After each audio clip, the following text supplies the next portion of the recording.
Hello and welcome. We are Achievement Hunting 101, the podcast that is hosted by a crack commando unit sent to prison by a military court for a crime they didn't commit. Or maybe they did. If you have a problem, or if no one else can help, and if you can find them, maybe you can hire the AH101-Team.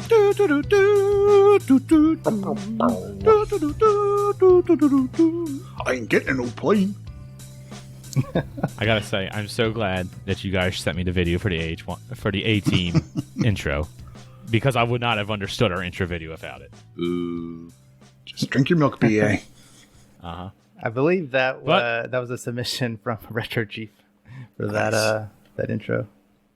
That was a very good suggestion. But part of the AH101 team is Big L. Yeah, that's the Canadian version, the A-Team. Oof. Corey. Hello. I don't know how which one is. And KooshMoose. Howdy? Hello? Howdy? Howdy? Hell howdy, partner. Something like that. Yeah. And yes, I know I'm pointing in the wrong direction, Fug. All the cameras are mixed up. It doesn't work right. I gotta look at the right one. I didn't do it. My bad. All right. So begin the show. How's everybody doing? Pretty it's a decent. week, man. It's been a week. Everybody have fun during the Eliminator mode? Don't get eliminated. You're It talking about was what better we than I did thought. 10 minutes ago. It wasn't bad. It was fun. It was fun. I got 15th place was my best one with you guys. I got 8th. Why didn't you win? Because I suck. I'm not going to lie. I may have, just because I've played a lot of Forza, doesn't actually mean I'm good at Forza. That would be silly. All right. But let's kick it into the, I don't know what I'm trying to say there. Let's get into some news. What's the podcast? So, what's the transition? Yeah, it's something like that. I don't know. I'm not good at this. You guys know this. So news or topics of discussion, more or less a topic of discussion for the night. We got a question from Jblacq. He says, the original Xbox had the black and white buttons. PlayStation has the touchpad on the controller. Series controllers have the new share button, which is a fantastic ad. Side note. What do you hope will be the next controller upgrade, and when do you think we'll see it? Let's go to Nate first. What do you think? What do you want to see to happen to the next controller? Yes, I'm totally prepared to talk about that. You should be. Well, first let's hear what Brandon Freem, better known as This Is Freem, said. He said, "I'd like to see that advanced haptics on the Xbox controller." He's referring to the PS4 or PS5 stuff. It would also be great to have the Joy-Con gyroscope. So that when you jump in a game, you can jump with your hands at the same time for greater effect. It worked on the original NES. I like that. The PS5 also has Joy-Con type stuff, and I hate Joy-Con type stuff. I do not want that at all. The PS5 controller has movement? PS5, yeah, it has a gyroscope in it, so you can actually. I did not know that. Mm-hmm, yeah, one of the good games that they have, or one of the good technical demos they have, is the Astrobot something Playroom. I don't know. Astro's Playroom. And that you actually use the gyroscope to actually do some stuff too. And it's kind of cool, but I hate it when a game relies on that. That lost me in Skyward Sword. I was kind of digging the game, but I want the option. Like, it's cool to have that. Yeah, awesome. Have that, but I want options. Don't force me to do that. And then you also have Fug. And Fug says, "I'm fine without more fancy stuff on my controllers. Haptics are nice, but are a sure way to kill my batteries even faster. Many of us even turn off vibration to lengthen battery life." Now, my take on it kind of joins these two, or I had similar thoughts about these, and I definitely want the haptic feedback because I've used the PS5 controller and it's really nice. It feels nice to have that resistance on the triggers, and developers can control when you get that to make it make sense for something that's happening in the game, but then they can also have like dual functions on the triggers. So you go half depth, it does one thing, you go full depth, it does another thing, and they can kind of like configure that to be like a click into it. So rather than you just kind of, I'm going to squeeze halfway, well, you squeeze it until that level of resistance is met, then you squeeze it even harder to get to the, the farther trigger pull. That's really cool. And I don't think it would be that bad. But like I said earlier on another episode, I don't know what that does to the motors that provide that haptic feedback. Is that can make them wear out, and when they wear out, you know, what's the life of a controller at that point? You know, is that going to kill controller life all the time? I don't know. And of course, if you have that, it's not backwards compatible. Yeah, that's also very true. That's one of the nice things about Xbox is everything is backwards compatible and forwards compatible. Yeah. So I guess they could just say, okay, well, you're not going to have the haptics, but it's still like a half pull and a full pull.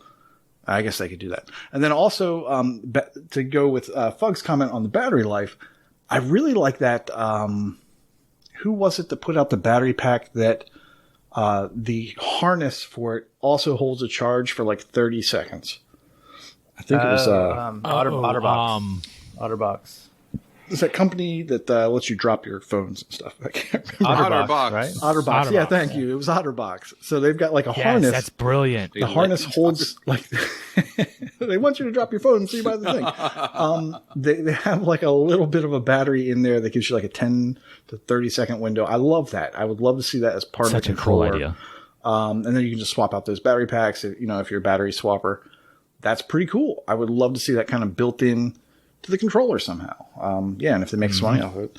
So that's all I can sort of think there. I would like for my games to remember settings on the controller when I go from game to game, rather than having to have to flip that little switch on my Elite. I would love for games to remember that. Like I go in there. That's a cool, like software based. Yeah. Something like it sits on the console and it just stays on the console when you fire up these different games. Settings that persist across games, things like vibration control or all that sort of stuff. I know some of those settings exist, but I can't think of any specifics right now. But I've been playing games before and I'm like, well, I would really like it if it remembered this. And they just don't seem to do that. So, yeah. Corey, what you got? So I was trying to think of something. Haptics is obviously the easy answer. But I don't know, like everybody probably hates on it, and it would not be good to have. Like I keep thinking like the Wii motion controller. I like that controller. Oh, what? I like the option. Like Nate said, I don't want the game to be like built around it. I like having the option. I want to play Wii bowling, but use a controller. It worked better than Kinect bowling. Yeah, the grandmas loved it. Dude, all right, I guess I'm a grandma. Wow. I was about to say, Wii bowling was fun. It was the best Wii Sports. Like they could have made that by itself and sold it. Not gave it for free, but I don't know. I don't know what you can like. There's not a lot of real estate to add to this controller. Like I'm looking at my Elite. Obviously, the back's filled up. I have to agree. Like the wire, having a built-in battery pack has been really nice. I haven't seen any degradation in that battery. So I'm not worried about that, but I can't think of what you would add to this to make it better unless you had like a Windows and a X console sync buttons, independently. That's always an issue. Okay. I don't know. It seems like they're just doing everything that they right. Like I was going to say USB-C, but I'm like, no, the new ones are USB-C. All right. Well, in that case, I'm going to give an answer. But first, I'm going to piggyback off of Ahizu's answer, where he says, not necessarily a new concept, but an existing one being standard. I'd like to see customizable buttons or paddles on the back of controllers be standardized, like we have on Elite controllers. I forget the company that it was. I want to say it was Mad Cat, but I'm sure that's wrong, where you could actually take apart your controller. So, like... You can take the left stick and put it down where the D-pad is, but the D-pad over here by the buttons or something like that. More customizable options like that where it's just... was it Lego? It was Thrustmaster. Yeah, kind of like the Legos kind of a thing. It was Thrustmaster. Like they were each like quadrants or modules that you could move around. Yeah, modular. That's the word I'm looking for. It would be awesome if all the buttons and stuff like that was modular to where like I can pull my crappy just Xbox One controller, I can pull off this normal D-pad and add into like the one on the series controllers, which is so much better. That would be a nice feature. And I don't know what off the top of my head, I can't really think of anything else that that's non-standard that you can add.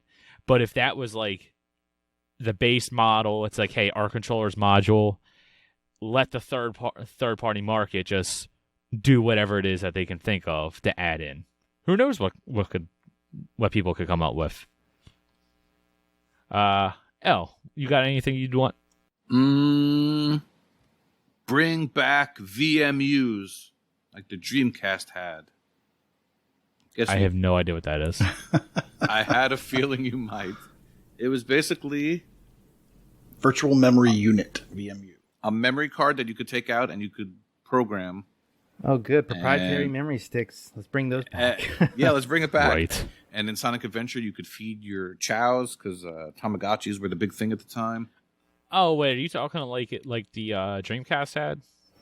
Something like that, Kenny. That's the closest I've got. Yes, I don't remember. It is. Yeah, you're right. I thought you said old Nintendo. No. You had to remember codes back then. I don't know what I heard when you originally said that then. By the way, the thing I'm holding in my hand, can you guys see what this is? Yeah. A cookie? Syrup cookie. It's a cookie. A syrup cookie. Yes, in honor of Jable's question, I have a maple cookie. It is the most delicious cookie in the world. I want a maple cookie. It is not a rubber ducky, Mario. You need to get some new glasses, my friend. Now, some other things I would like. Scratch and sniff. When you're playing Overcooked, that would be awesome. No. That's disgusting. What are you talking? It's so disgusting. What do you mean? Scratch and sniff. I hate scratch and sniff. Yeah, oh my gosh. You're playing Overcooked and it's the worst. Some pasta, some sushi, and you throw it in Dude, the I'd garbage. be down for that for some games. That'll be fun, right? But I mean, that would be awful if you're playing a wrestling game. Do they have the burnt smell, like when you leave the thing on the stove too long? Yeah. Let's just add in heat sensors. You jump in lava and then you can't hold your controller. Boiling water. Yeah, Jable says to get rid of the share button. I accidentally hit it all the time as well. It's quite annoying. Which one is the share button? I want that. What, Corey? What does the share button look like? I'm pulling out a controller out of the plastic bag for the first time. Do you believe in life after love? How would you hit this all the time? It's right in the middle. Never. He's got a big Canadian thumb. I got the Sunny reference. L is fat. Now, I could also, I just want them to get rid of stuff. How about a controller that doesn't get stick drift? If I plug in my NES, I could still play it. My Super Nintendo controller works fine. It's very true. A 1-year-old Xbox controller? Oh, stick drift. Got to get a new one. $70. I've only had stick drift happen on one controller, I think. I thought it happened on 2 or 3. And so then I saved up and I got controllers when they were on sale. And they, of course, increased or improved the build quality. So I haven't had one have drift since then. So now I have all these extra controllers. I haven't tried an older Atari controller FUG. Why should I? I'm starting to get stick drift in this. You're just showing your I age. figured out one of my Joy-Cons on Switch has stick drift. That is the worst. And the other thing I can't stand is that new clicky D-pad. Now, it's good for playing. See, I like that. Yeah, if you're in a party with someone, you just hear click, clack, clack, clack, clack, clack, clack, clack, clack, clack. It is so freaking annoying. There's got to be a way to turn that off. That's why you're always so freaking noisy every Thursday. Yeah. It's a stupid D-pad. So loud and annoying. Get rid of it. Only Michelle likes it because she plays Tetris on it. Ridiculous, I tell you. Ridiculous. So something else that someone said is XLAX Jester. He'd want the controllers to just be rechargeable batteries. He doesn't want to be able to plug them in and out like they are now. Good luck. There's a lot of people online that just want an internal battery. They don't want to deal with having to put double A's in. I love that. I think that's a fantastic option. All my controllers, my controller, my nephew's controllers, all that, where we have this little thing where we just set it right on the dock, and if I ever forget to charge my controller for whatever reason, I can run over and grab another battery out of one of their controllers and keep playing. I don't have to have it plugged in. Yeah, I mean I love being able to swap batteries. The new wireless headsets like that. You just got to remember to charge it every night, and then. I mean, I don't charge my Elite every night. I probably only do it like once a week, if that. But it comes with a nice, handy dandy magnetic charging dock. You just set it and forget it. You don't have to plug it up to charge it. I mean, that probably helps. But the battery is really good on this thing, and I've had this since launch day. The Elite V2. Yeah, the Elite V2 battery is amazing. It's ridiculous. Like, I don't charge mine for like 2 weeks sometimes because I mostly just use it on weekends and stuff. But it holds a charge like no other controller does. So, yeah. See, these are like the crappy $10 batteries from GameStop. So, like, I've got like a 6-hour battery life on it. It's not good. I have that for my 360. I had to go find like some weird, I don't know, hole in the wall company that still makes those battery charge kits. So I had to find some of those. It was really hard to do. Just crazy. Yes. Yeah, because who wants to use AA's? Yeah. Give me the rechargeables. AA. Beep, beep. MCO. All right. Well, if nobody has anything else to add to that, let's move on. No, we got more patron things to read. Oh, okay, my bad. Go ahead and read them off. All right. Rutarek said, the only thing that he would like to see is making them a little bit bigger. Not back to the Duke scale of the controller, but maybe 5 to 10% bigger. Why? So, I don't necessarily want a bigger controller, but that's actually an interesting thought. This is something that Xbox or PlayStation or no company will ever do this because it's too many SKUs. But having different size controllers for different size hands, having an extra large version, a smaller version for kids. Oh, like a normal version. Are you kidding me? Xbox releases a different controller variation every month.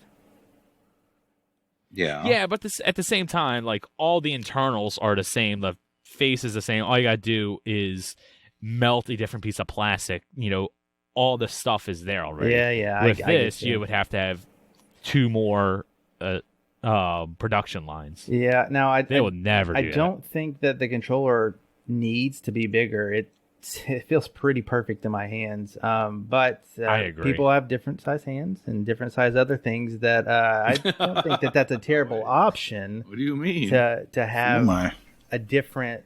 Our feet are different size. Different ergonomic controller. And Mental Knight says something different. He would like a thumbprint sign-on so no one accidentally starts a game on his tag. I know that would be cool. That would be pretty devastating, Mental, if someone started a game on your tag. Maybe one day we'll have a camera and they can do Don't you have face recognition. Every game on your tag already? I'm very confused by this. But yeah, it's kind of like when you log. That's an interesting thought. When you go on your phone and they have the Face ID. And yes, so what they have now is they have a controller you can link, assign to a specific gamer tag. But yeah, but it would be better. But if the controllers all look the same, you put a thumbprint or a face scan. That's a cool idea. I like it. Now, I saw a commercial. I don't know. I guess it was online. I don't know. Where do you see commercials these days anymore? I don't know. I guess online. YouTube. Must be YouTube. I was just about to say YouTube. For like a silicon sleeve that goes over your controller, and maybe they could make one that's like bigger, like they would work. For those of you that missed the Duke, maybe they could just add on some silicon for that. Speaking of silicon, you remember when they added that to the Wii remote to make it safer? This controller condom. I don't know. It made it huge, but. So we actually have controller condoms for my nephews. They're actually not terrible. Wait, what? The silicone sleeves. Yeah. Covers, whatever you want to call them. If only their dad had one. We got them for their sports teams or something? Their first controllers. I think it's just like a red and blue one. Okay. It was nothing special. We couldn't get it in time for Christmas last year. So we just got like a generic one to tell them apart. It's actually not, they're actually kind of comfortable. That's not syrup. That looks like a creamy it's filling. It's like an Oreo, yeah. Your cookies are a lie. All right. Thank you for the question, Jblacq. Let's move on to our other news topic. And I'm going to need a little bit of an explanation here if anybody's played Forza Motorsport before. So let me read this little blurb first. On September 15th, 2021, Forza Motorsport 7 will be leaving stores. While still fully playable and active, new purchases of the game and its DLC will no longer be available in Microsoft Store, and the game will no longer be available with Xbox Game Pass. For any Xbox Game Pass players who previously purchased DLC for the game, but not the game itself, we have good news. You will receive a token for the game through the Xbox Message Center, so you can continue playing Forza Motorsport 7. I'm confused by this. Is this normal for Forza Motorsport? Yes. It's because of the licensing. They have to license real-life cars. Oh, okay. So it's not the music, it's the cars. That's what I read. Oh. Interesting. and it's a normal thing. Like, I believe in that article that we linked, it said something like that. Licenses for real-life cars typically, run out after a few years, so this is pretty normal. The only problem is they don't tell you that beforehand when they were going to run out. Interesting. See, until Forza Horizon 4, I've never really played any of the games. I just never had the interest in them. So I've never heard of one of these games being no longer able to be purchased. So it's like when I read this, it's like, that seems kind of weird that a first-party game you're not going to have access to if you haven't bought it already. Now, I assume you could go buy the disc somewhere and play it that way. Or if you bought it digitally, you can play it that way. But I don't know. It was just kind of odd when I read that it's going to be out of Game Pass and everything. Right. But, I mean, they do have that good faith of giving people who only bought DLC, they're going to get the full game. So that's pretty cool. So, do we know what the cheapest DLC is? What's the cheapest price you could pay for this digitally? Good question. Wait, is it even still up? That's the problem. Right? That's the problem. It's not. Oh. It said that. Let me read this again. I believe you had to buy it before the announcement. I'm checking TA. Oh, that's not great. Yeah. Yeah, too bad. Because that would have been the way to go for it. And that's probably why they added that, because there's plenty of people like yourself that would just go buy, oh, look, here's $2 worth of DLC. Yeah. Where's my free game? Mm-hmm. Right. They still have the main game discounted, but you can't get it for free by buying a cheaper DLC. Oh, okay. So you can still buy the game, but you don't get the little the other way to get the game for free. Right, yeah. The game will be up until mid-September, and it's only $10, and that's the price until then. So that's 43 days according to this. That's the standard edition. You can get the Ultimate Edition for $20, so it's still not bad. Right, but you still have to play. Does it come with this ambulance Motorsport?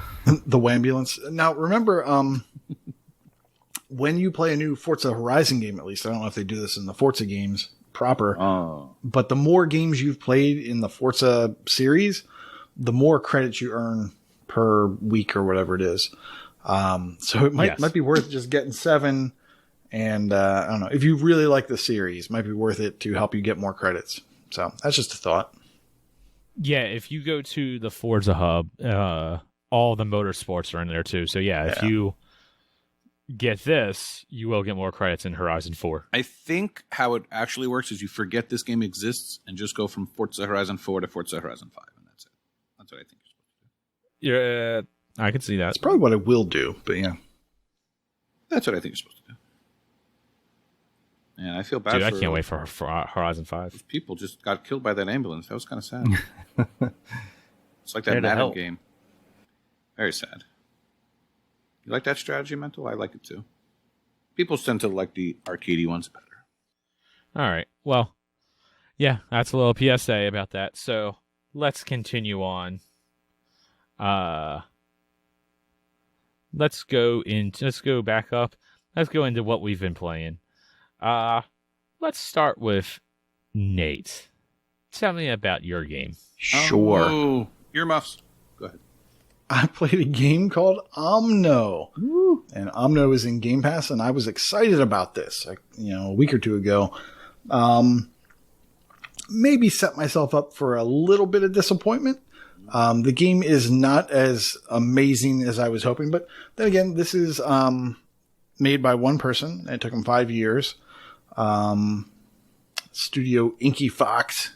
I guess Did you say this is one person? This is one person, yeah. Wow. One person is responsible for the vast majority of it, I should say. I'm sure you had a little bit of help. Or outsource some stuff. But let's talk about what it is. It is an exploration game. It's 3D. You play a little, weird-headed guy, and you have a staff, and everything you do in the game revolves around that staff. You're exploring, you're looking and talking to creatures, and you're looking at plants, and you are collecting light from these animals and such, and you're adding them to your logbook. So you're basically just exploring and collecting log entries. After you get enough light, you can go to a specific pillar in the level and activate it, and it will basically add a map of the entire zone. And when you then press the Y button, you can bring up the map, and that's pretty cool. The way it does this map kind of above you, kind of holographic, and you can spin it and then find these dots on the map to tell you collectibles that you haven't found yet.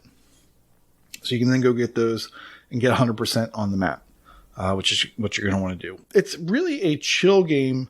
That's how I found myself playing it. It's not very twitchy. There's zero combat. Like I said, you are just going to be walking around and kind of, you're just going to be walking around kind of doing different things. All the animals have different animations. So that's kind of the fun, is seeing the different animations of the animals. The achievements are primarily for getting 100% in each level, progressing on to the next level as well. And then there are a few that are kind of like doing special things in certain levels. Like one, you are surfing with some animals that can also kind of surf on like the snow. So you get an achievement for doing that with them. There's another one for walking in water for like 10 seconds or something. I think TA says it takes 3 to 4 hours. And then Maka, I saw his post today on Twitter saying it takes 2 to 3 hours. It took me 3 to 4 hours, but I wasn't following a guide. And I really was just kind of, exploring and doing that while I was doing something else. So you completed it. It was kind of a chill game.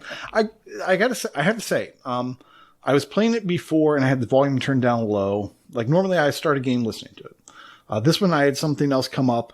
I think I was downloading GTA. Yeah, that's what it was. I was trying to get GTA 5 installed and working, and it wasn't. So then I had to turn the volume down on this game.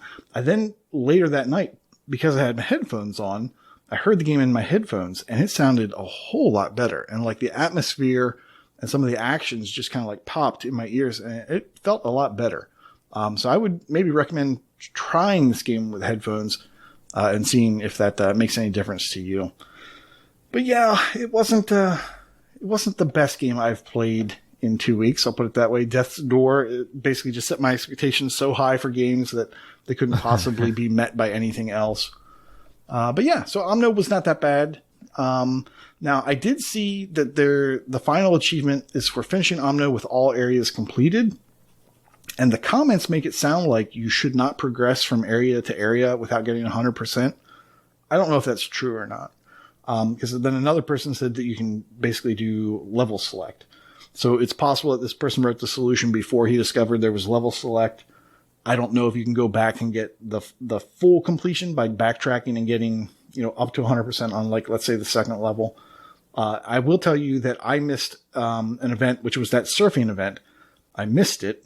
And you can't go back and pick each specific level. You can go back and pick like a zone. And each zone contains like 2 or 3 levels. So I had to play through a whole level to get to the next level that I actually needed to get that achievement. So the cleanup could be a little bit of a pain. If you're not really enjoying the game, maybe follow a guide to reduce the amount of pain that you might have. But it's interesting. There's a lot of cool stuff going on in here, but it wasn't quite what I was expecting. I think my expectations were too high. Yeah, I dived it, and I was never like super set on the game, but this did do anything for me. I kind of didn't think it would, but it's probably a game that you're going to go back, or at least I'm going to go back to once it's leaving Game Pass, you know? So I only did the first zone, but it seemed kind of basic. It's very basic. I don't know how this game would feel on a timetable, like on a schedule. Well, it might feel a little bit painful. I don't know. It sounds like you can. No, this is just regular gameplay. It sounds like you could play the entire game while waiting for a GTA to load. So, well, with how quickly GTA loads, yes. Yeah. I'm kind of surprised to hear that. I thought for sure Nate and Corey. I thought for sure you two would be all over this. It seems very chill. Just by the aesthetics. It is very chill. You can't go by looks alone. I thought there was combat as well. I think if there's combat, it would help. Weapon.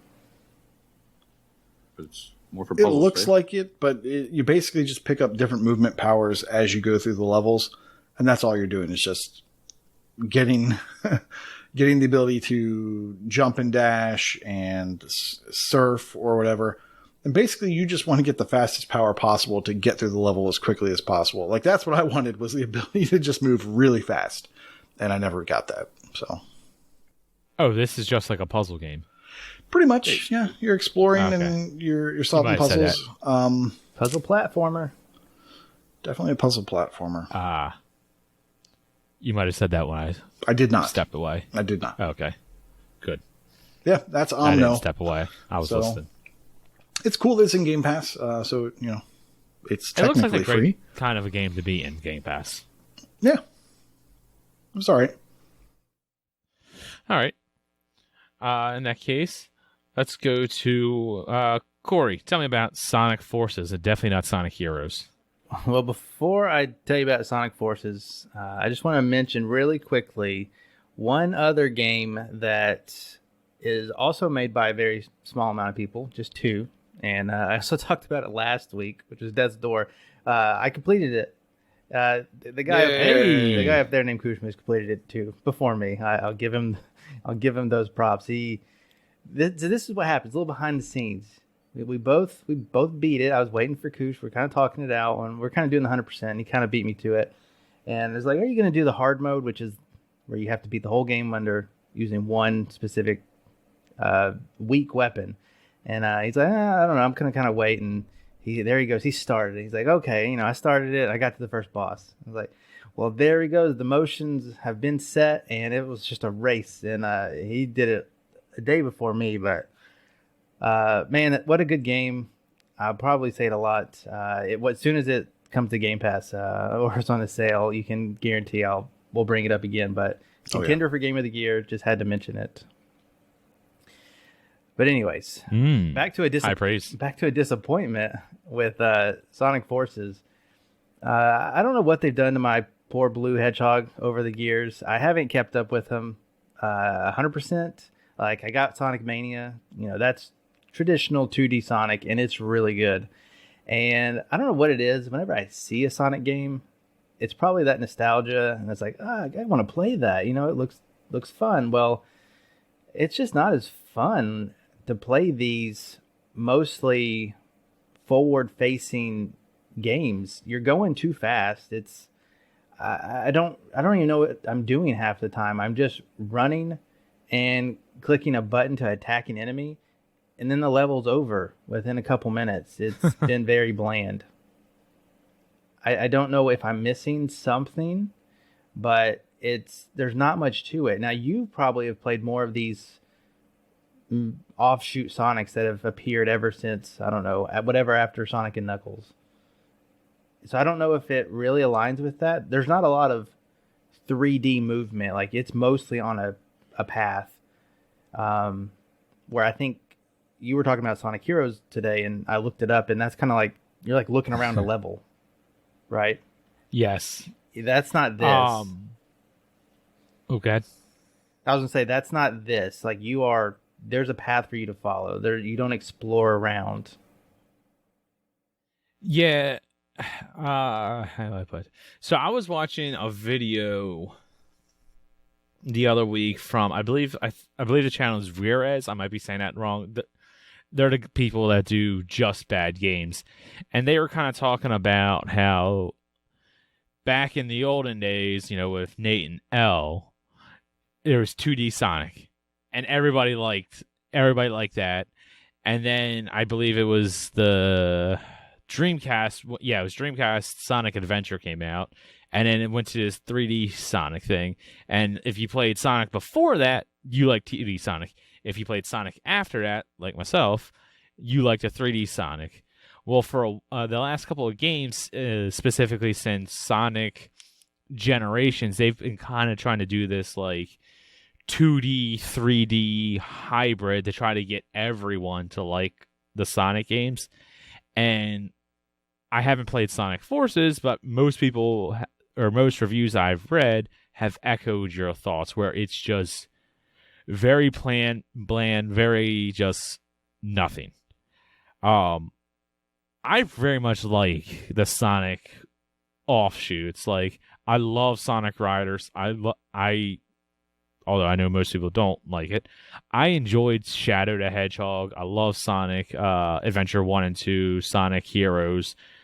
Yeah, Sonic Forces, this is one of those games where I have a price tracker on it. Every time it goes on sale, I'm very tempted to get it, but it just hasn't quite got that right discount for me to pick it up. Well, it's funny you mentioned I think it looks great. It's funny you mentioned the style of it and like the 3D movement and all that. I really enjoy. I just haven't picked it up yet. Yeah, I'm not following the story so much, so maybe that's part on it as well. It's just not grabbing me. But speaking of a sale, it is on sale for $10. I think that's probably the cheapest it will ever go. Ooh, probably. I think I picked it up for $20, which was half off at the time. And like I don't know, whatever they do, like it works to get me, but I don't seem to like these type of Sonic games. Like the new Sonic Colors, I kind of want to play it, but it's probably not going to be my cup of tea. But yeah, they kind of follow the Generations thing. Like there is 2D levels where it tries to play more traditionally, but it doesn't capture anywhere near the level of controlling that you would like if you played other Sonic games. So it's not even satisfying to play, which was kind of disappointing because I got the Chemical Plant Zone, and it was part of it was a straight rip from the Sonic 2, and you go underwater and then you don't get up in time. It's like dun dun dun dun. You get a water bubble and it's like wah wah wah. But it's just disappointing to play. I'm kind of, this is a perfect example of a game that has probably not terrible achievements, but some are pretty grindy. And so I'm almost done with the story. I'll do that, and then I'll probably put it away. So I'm curious, did you start with 2D Sonic or 3D Sonic? Oh, 2D. Sonic the Hedgehog 2. Okay, see, I think going back to like that video that I was talking about, I think whatever it is that you started on, that's just kind of what you want from a Sonic. Like Final Fantasy. And they just haven't really been able to like nail the 2D, 3D thing. Like this, like watching this video, I'm all in. Like this looks amazing to me. This is what I want from a Sonic game. So now I'm really feeling like I should try playing this and see how I actually feel about it. And like 2D Sonic games to me are very much like a nothing to me. Like I could take them or leave them.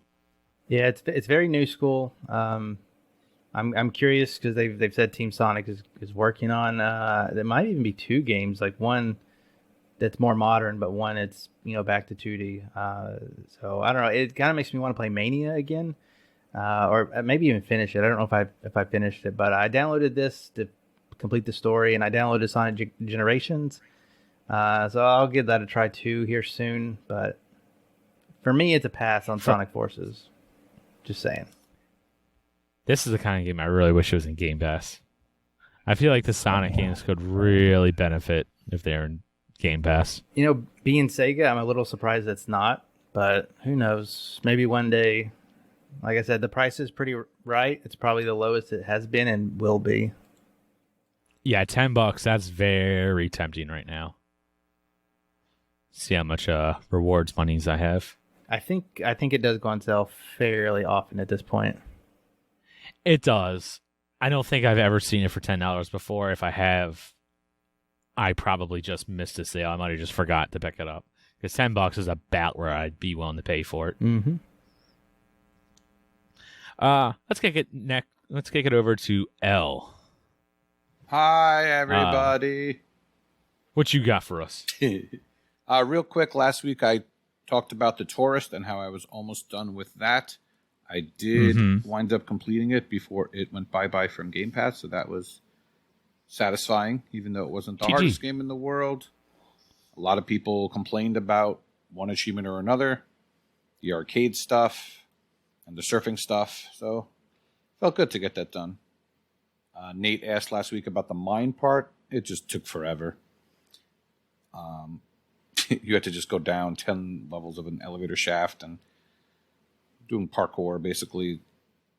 Did you find yourself doing it like you were supposed to, like going down like little by little, or were you just trying to get all the diamonds, even though you didn't have to, of course? Yeah. Or were you doing like shortcuts to like skip big sections? Because I got so fed up with it that I just started finding the biggest skips I could do. Whenever I died, I would try to jump down and skip things, which ultimately led to dying again. So, but then when that was done, I did all the to-do entries. And what's interesting is you can get all the achievements without beating the game. So I'm sure some people just turn it off right then. But when you go to beat the game, it tells you your to-do progress. Do you remember doing this? I'm going to guess Nate did it and Corey turned it off. I did it. I completed it. I rolled credits.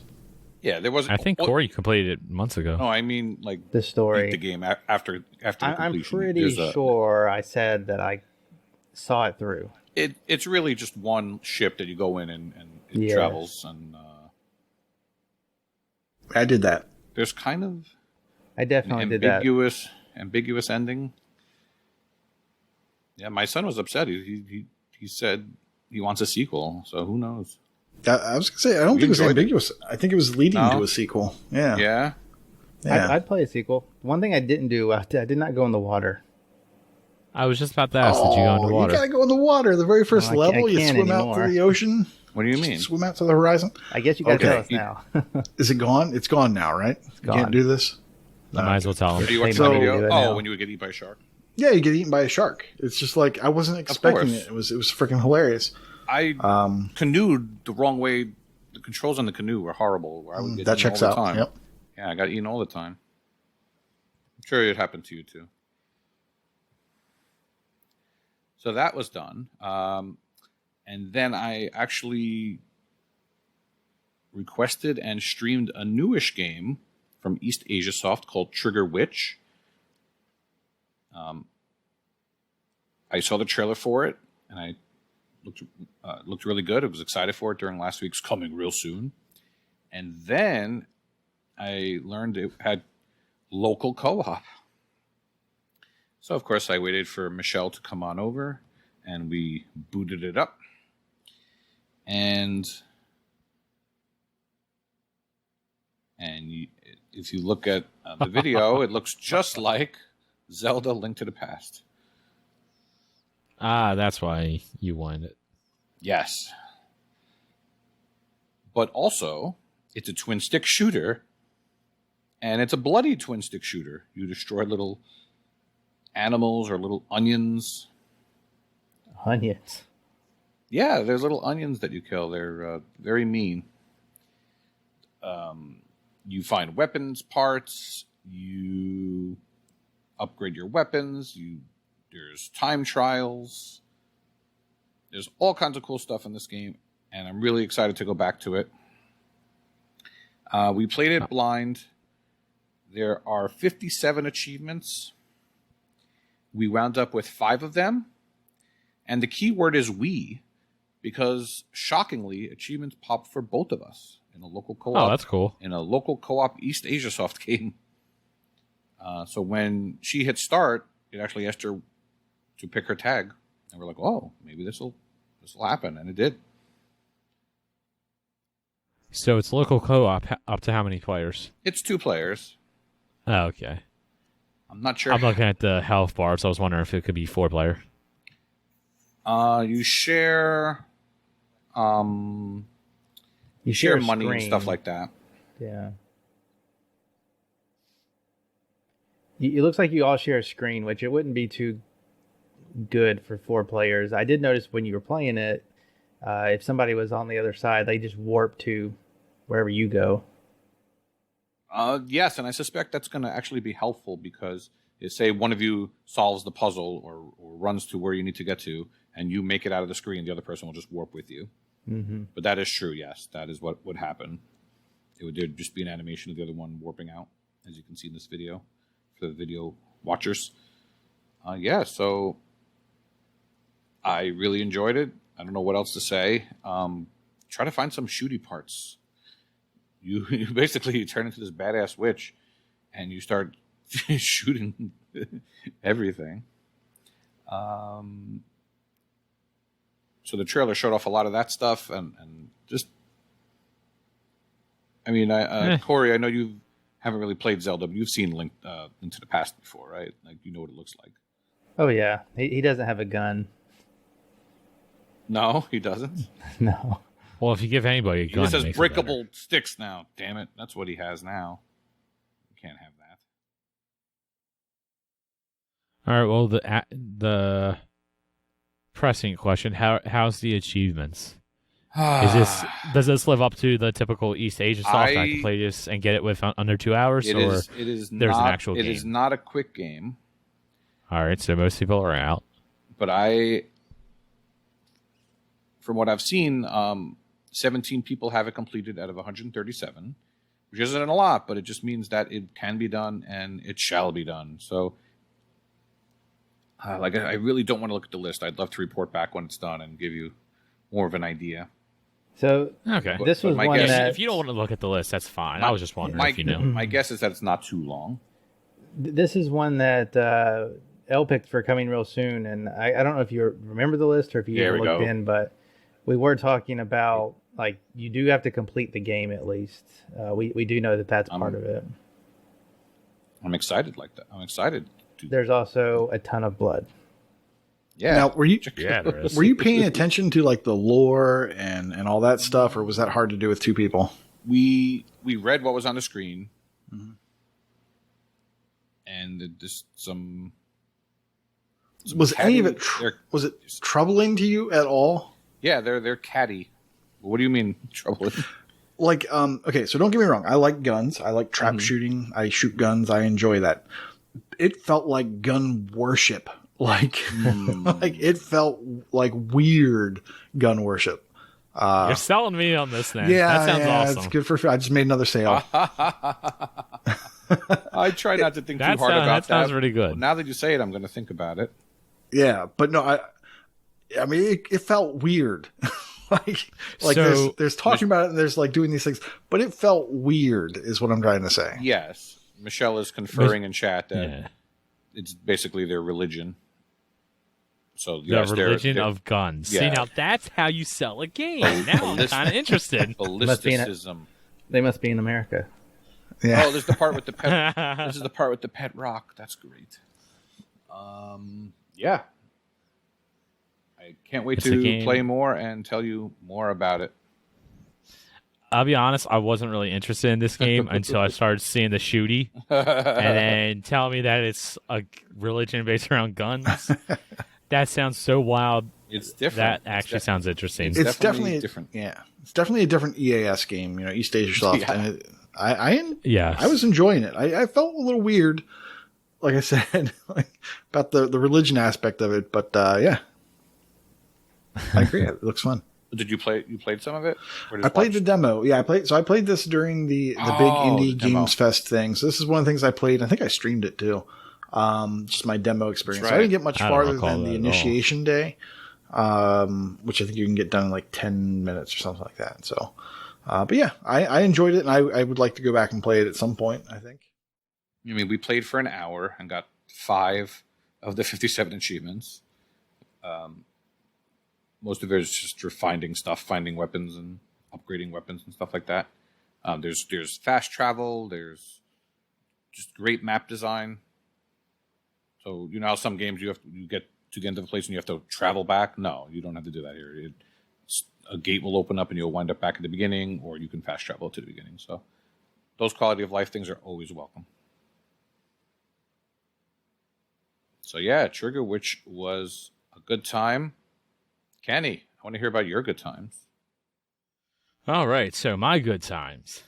First one, I'm going to talk about Halo 3. Yay! I'm sorry, Nate. You can go to sleep. You can take a nap. Game of the year. Yes. I've played this multiple times, and Elle, I know you and I have talked about getting the annual achievement. We've done it a couple of months ago. It's been a while. We've done it together.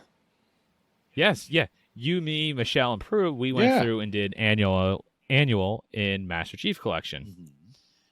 What's on the screen is not annual Chief. That is multiplayer, but that'll work. This is entertaining to watch. Okay. So the other night, Ahizo, myself, Icefire, and Frick. I am sorry. Oh, Frick is the best. I'm drawing a blank. Wow. I had it, and I just lost it. It was Vulgar. We went through. Vulgar. Wow. I am so sorry, Devin. I don't know how I forgot that. My bad. But yes, we went through. We did the annual achievement in the Master Chief Collection, and then we decided to go through and do Deja Vu. Well, they were the two main achievements that we wanted. We wound up getting a couple of extras to help them out. But those were our two main achievements. We loaded up annual, and if you've listened to the podcast for a while now, you know that annual is a personal favorite achievement for Elle and myself. Like, we both love to go for it. It's one of those things, I'll always help someone to get it. It is always going to be a fun time. We loaded into the game, and Ahizo started up, and he had the Flying Skull activated. So I totally forgot this was a thing. I haven't played Halo single player since they added that, so I have never used that skull. And when I started playing, I went, man, this might ruin the annual run. Like, we could just bypass everything. It's not going to be as fun. You're not going to get that same experience. It's not going to be as enjoyable. Oh God, no.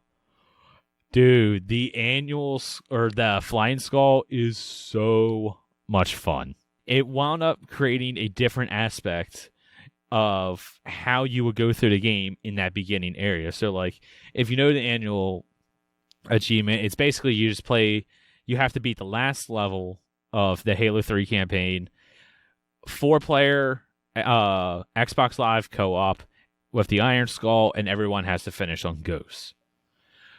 Well, that first part that you get to before you get to, the final iconic run, it's just a slog. You have to fight a ton of Flood, and it's kind of difficult to try to get up into that area where it kind of becomes like a tower defense kind of a thing. Well, not tower defense. You just hold out. It's like a survival. Well, with the Flying Skull, you just go straight up there, and you don't have to fight any of that. Well, what made this enjoyable is I wound up just being like a fighter pilot, and I was talking about how, like, I'm just doing bombing runs because I was in first player. I had a fuel rod, and like I'm flying through the map and just like shooting the fuel rod, doing a bomber run, and going back and doing it again. It was a great time. And then if you've ever done the achievement, the ending part where everyone has to finish in Ghosts, it's always just, you figure out who is good at driving in the game, and you figure out who is good at remembering which areas explode from underneath of you. Ice, he kind of just kept falling into the same spots over and over again, and we're laughing, we're having a great time. Yeah, annual, so much fun all the time. I actually wish I would have streamed this. I should have, but I didn't. You didn't. I knew I should have, but oh well. And then for the Deja Vu achievement, this is a Halo 3 ODST achievement. It's very similar to the annual, where it's the very last level, and you have to play it in 4-player Xbox Live co-op with the Iron Skull on. But on this, it's a big like highway that you have to go through, and you're not allowed to get into a tank, which makes this section much easier, or a warthog, which not only makes it easier, but you can just drive through. The fun part about this one is you can still get into Mongoose, which is the little ATV thing. And then on top of that, there are rocket launchers with basically infinite ammo. They come with 1,000 rockets.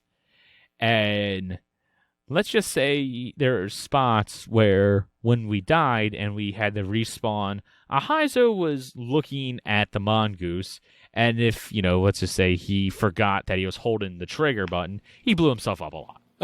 There was multiple times where we would spawn and all of a sudden he's boom, and then we'd have to spawn again because of the Iron Skull, which it just led to a good time. Lots of laughs. So how long would you say annual took doing it that way? Honestly, about the same. Really? It takes about the same because it's still legendary. You still have to play on legendary. You still have Flood that have rocket launchers and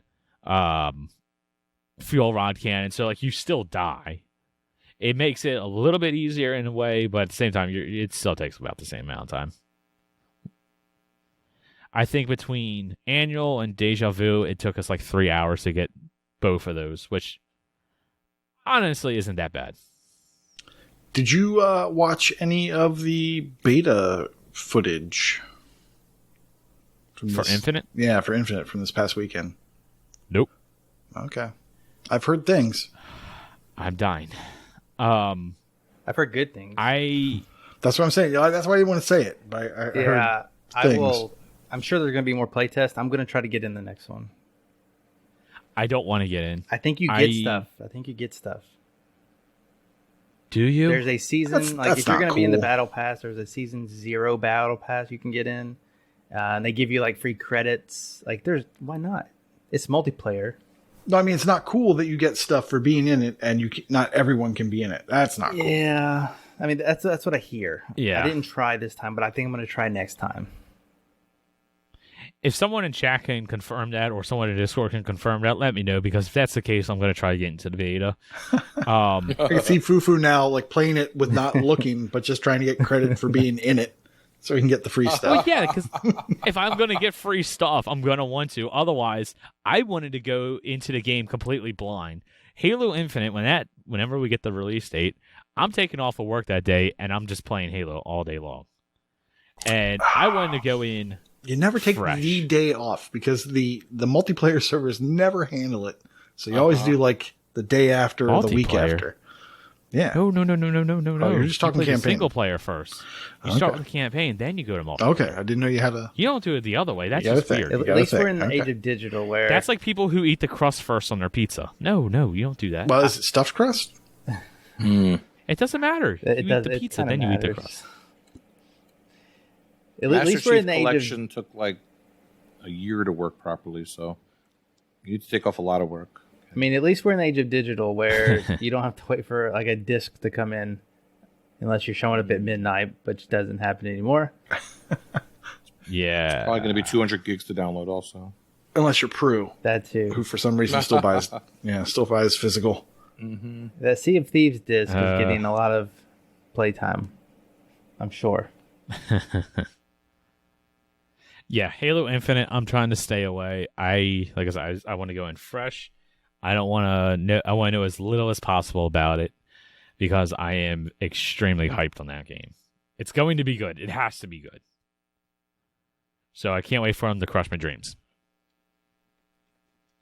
Other game I played, and I've been playing this for the past 2 weeks, I guess about the past 2 weeks. I was going to talk about this last week, but then I wasn't able to join. I've been playing Dishonored. Oh. Good Have you game. guys played this? This is not Dishonored. Yeah, there have been some Game Pass quests in that game. I don't play stealth games. Okay, that's about what I figured. It's a good game. So, I played it. I loved it. It was good. Really?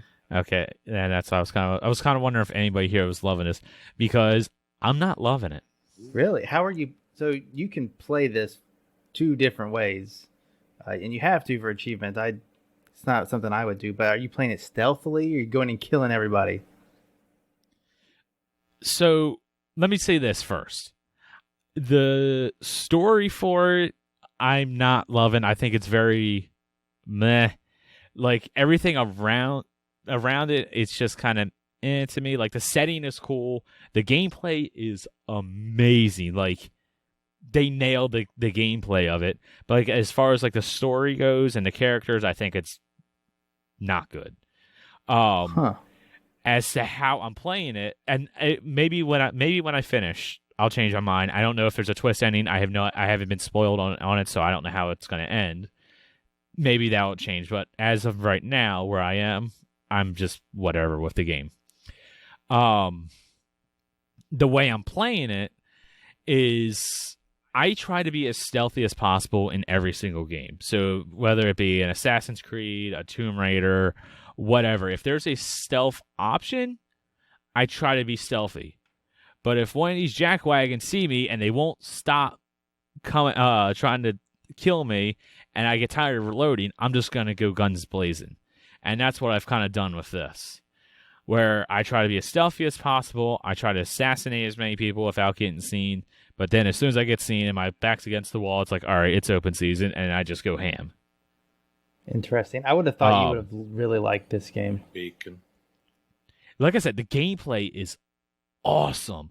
If you like Assassin's Creed, the stealth or any of like the stealth kind of stuff, this is kind of like that, but with superpowers. And like you might have seen in the trailer here, if you're watching with us, they have a superpower called Blink, and basically it's like a short range teleport. That is so much fun to play with. It adds a whole new level of depth of how you can go about these levels and getting to assassinate your target or whatever. And that's also where, and this is a Bethesda game, this is where Bethesda really does shine, is the world building.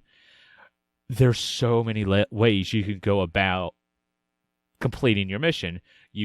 Sometimes you can go under level, sometimes you jump on the roofs and go through the top. You can talk to someone else and do like a side mission, and they give you a key to go to give you a back way. That kind of stuff is cool, and that's what I really like about the game. It's just the story is just meh. What you were talking about, Corey, how there's 2 different ways to play. You can actually go through this entire game and not ever kill anybody. And that's actually an achievement, is to completely go through without killing anybody. There's an achievement without ever getting caught. Yeah, see, both of those impossible for me. Yeah, like that's the kind of stuff where you're going to need a guide.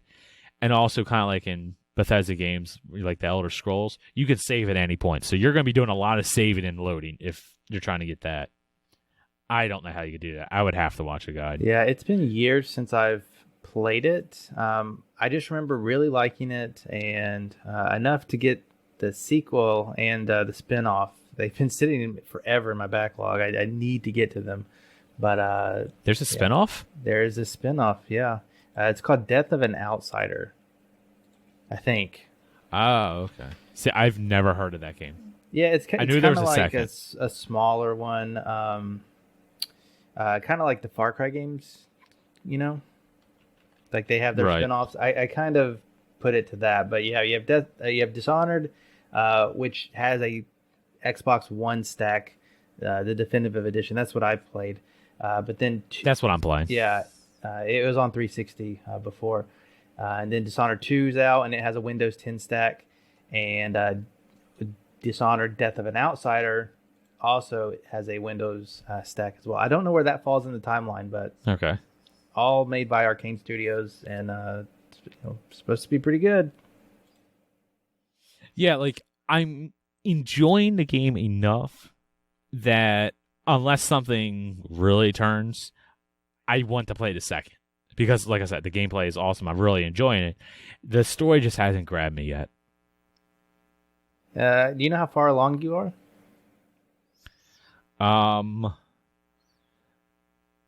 I just got to the point where, I guess, minor spoiler alert. Oh, you're not very far at all. I'm looking at your achievements. You're not far along. Okay, so maybe that will help. Yeah, like I just kidnapped, what was his name? Slokov or Solkov or something like that. And now I'm going to the masquerade party. Like, I have no idea how long the game is. I'm not sure how far into the story I am. I know I put a decent amount of time into it, but I also like to explore. It's a Bethesda game. I'm going to explore. Yeah. Because the world building and what, the map and all that is good. Yeah, you keep playing and let me know how you get along. I think you'll end up on a good side of it. I probably will. I know this game is kind of like critically acclaimed. I know a lot of people really enjoy it. So I'm sure there's some sort of a turning point in the story that's going to make me want to enjoy it. Yeah, that was Dishonored. That's what I've been up to. Nice. All right, that's all for the game showcase this week. So let's get on to some sales. I saw absolutely nothing this week that I'm going to recommend or point out, although if Sonic Forces really is on sale for $10, that's mine. Elle, you got anything? I'm just gonna recommend some obvious cheapos. If for some reason you haven't played Where the Bees Make Honey, it is 99 cents and it's usually $10. So that's a sale. That is a sale. And every time it comes up, I have to mention Demetrius because I really enjoy the humor in that game, even though it's pretty messed up and outdated. But that makes me enjoy it even that game, Corey? Corey hates it because he missed an achievement and doesn't want to go back for it. A missable achievement that's worth 0 gamer score. That's going to take me hours to do. Yeah, but yeah, I remember that now. But if you actually read the text, you'll enjoy your time with it. Nah, will I?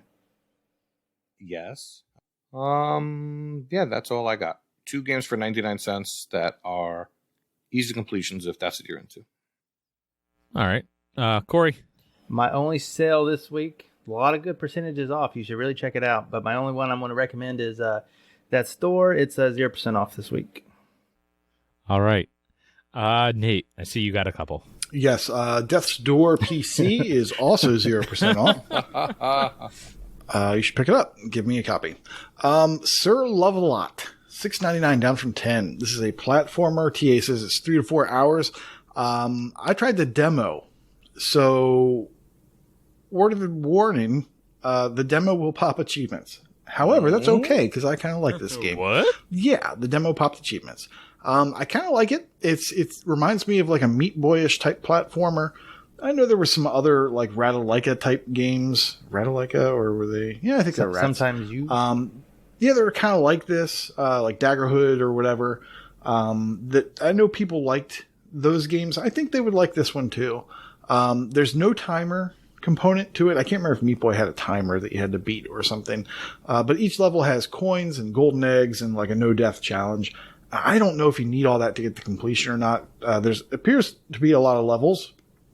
I think you will be able to get all the achievements just by kind of playing through, and I don't know if you have to 3-star everything or whatever to get the full completion, but it's kind of a fun time. So check it out, but maybe do it on a second account if you're doing the trial and you're not sure and you care about completions and if you want to buy this thing or not. So, before we move on, do you know if it's a time trial or is it a game like a content restricted? It is a 15-minute timed trial, and I picked up a whole bunch of achievements in that 15 minutes. I picked up like 3 or 4 or something, and I wasn't really trying for anything. I was just like doing my normal thing, like, oh, I beat the level. Okay, let me go back and do it better because I think I missed something. I didn't know that there was a hidden golden egg or more on each level. So when I went back in and I started looking for things and just bumping into every wall, I found it. And I was like, oh, okay, I'll look for that on the next level too. And then I, of course, jumped into a spike. Boom, achievement.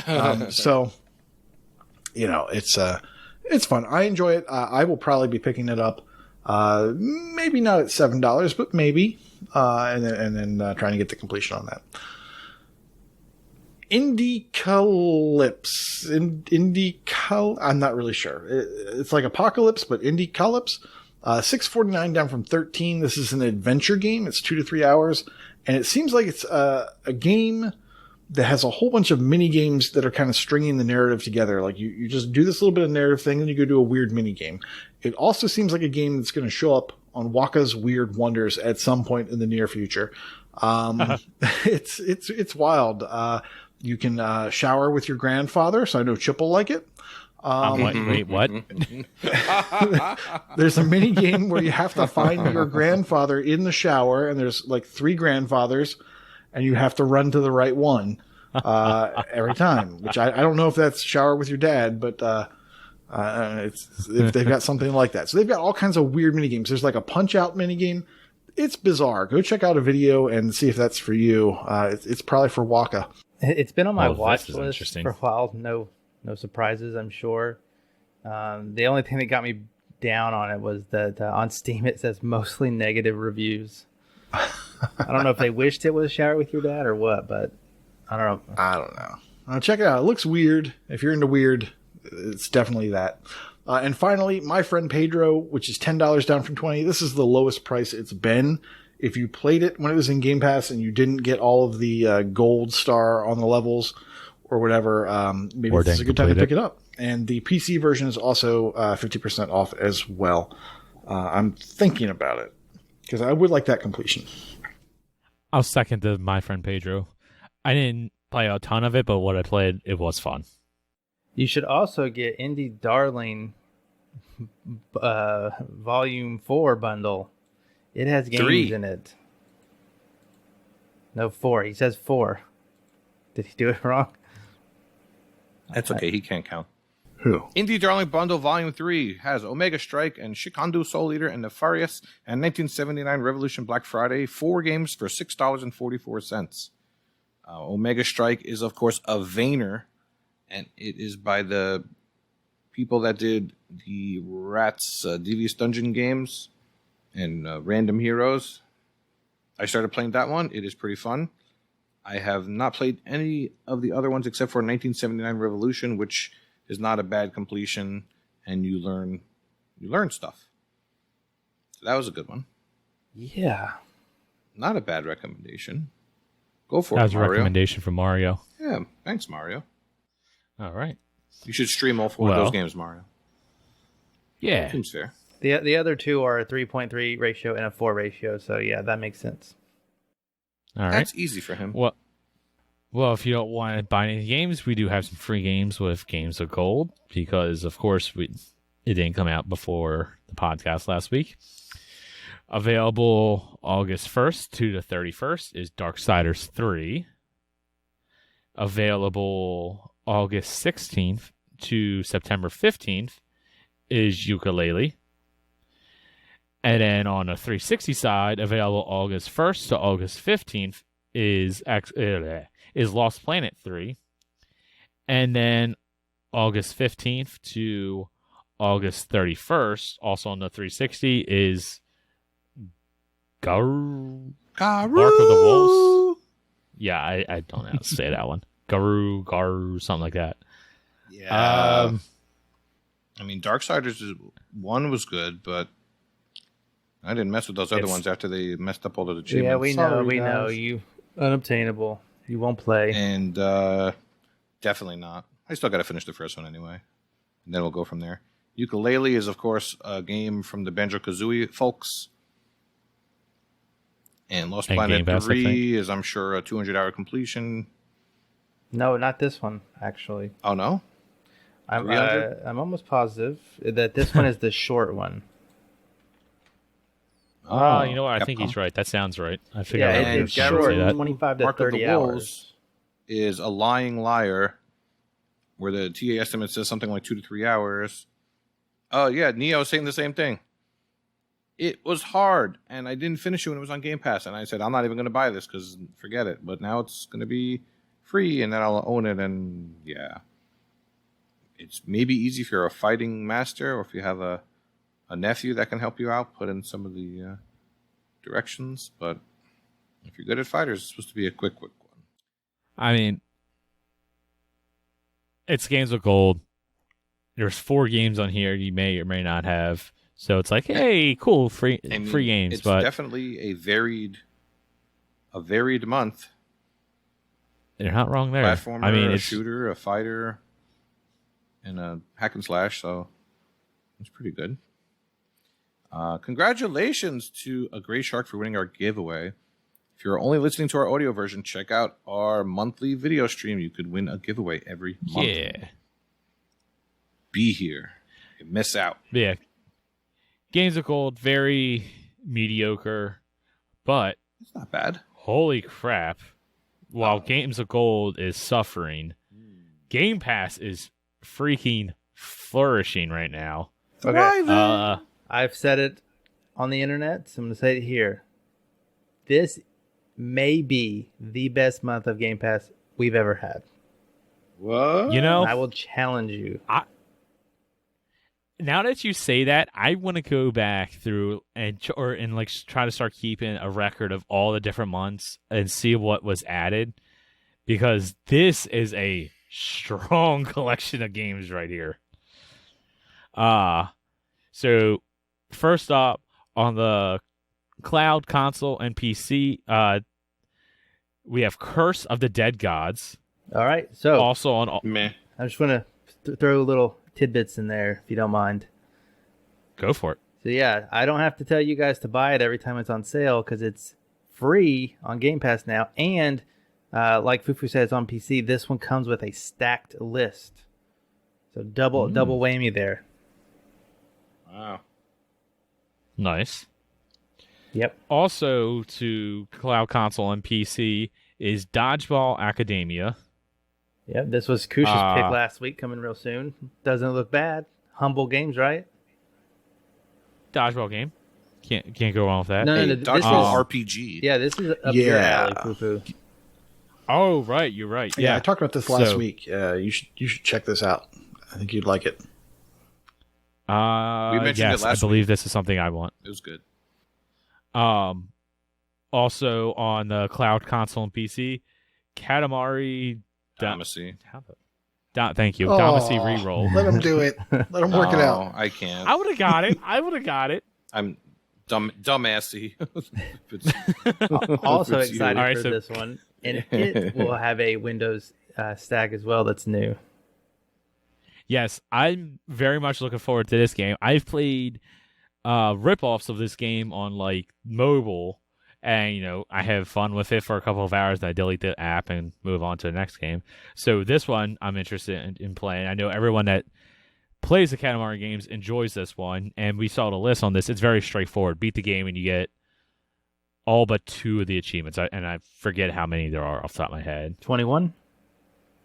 21, thank you. That sounds right. Double down.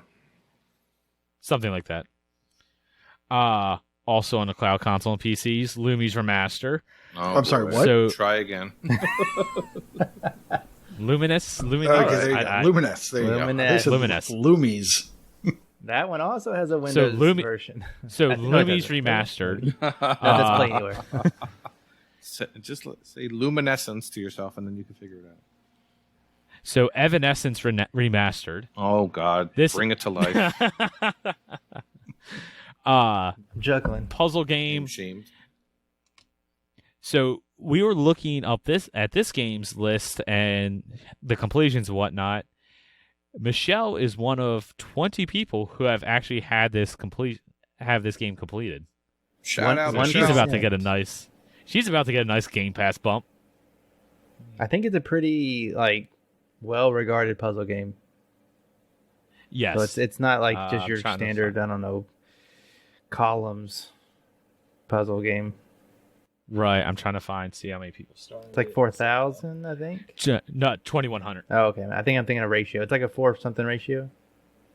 5.1 ratio. No. It's a 5.1 ratio game as is, so One of those days I'll get it right. completionists, you probably want to stay away. But yeah, Michelle's one of 20 people out of 2,100 people that have completed this, so GG on that completion. So after that, coming to the console, and this is through the EA Play, is Skate, and coming to the cloud is Skate 3. Two highly regarded skateboarders. Revolutionized skateboarding game. and a really good sequel. I'm honestly kind of surprised they weren't already in EA Play. I thought they were. Which server's that down? You wouldn't already have it, so there. Isn't the server down? There are some discontinues in one or both. I don't remember, but that should not stop you from playing this game. I'm telling you.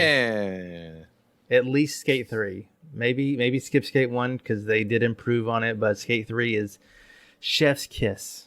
Mwah. But what it's about? What is it about? About getting on and off your board. Oh, and controlling your feet. It's a scooter game. Now, why no Skate 2? Why no Skate 2 on EA Play? Well, didn't they give away Skate or I think digitally you can get Skate and Skate 3, but for some reason you can't get Skate 2 digitally, I think. Is there a reason? It has to be if licensing or something like that. You can get it digitally. I'm looking at it right now. It's $15.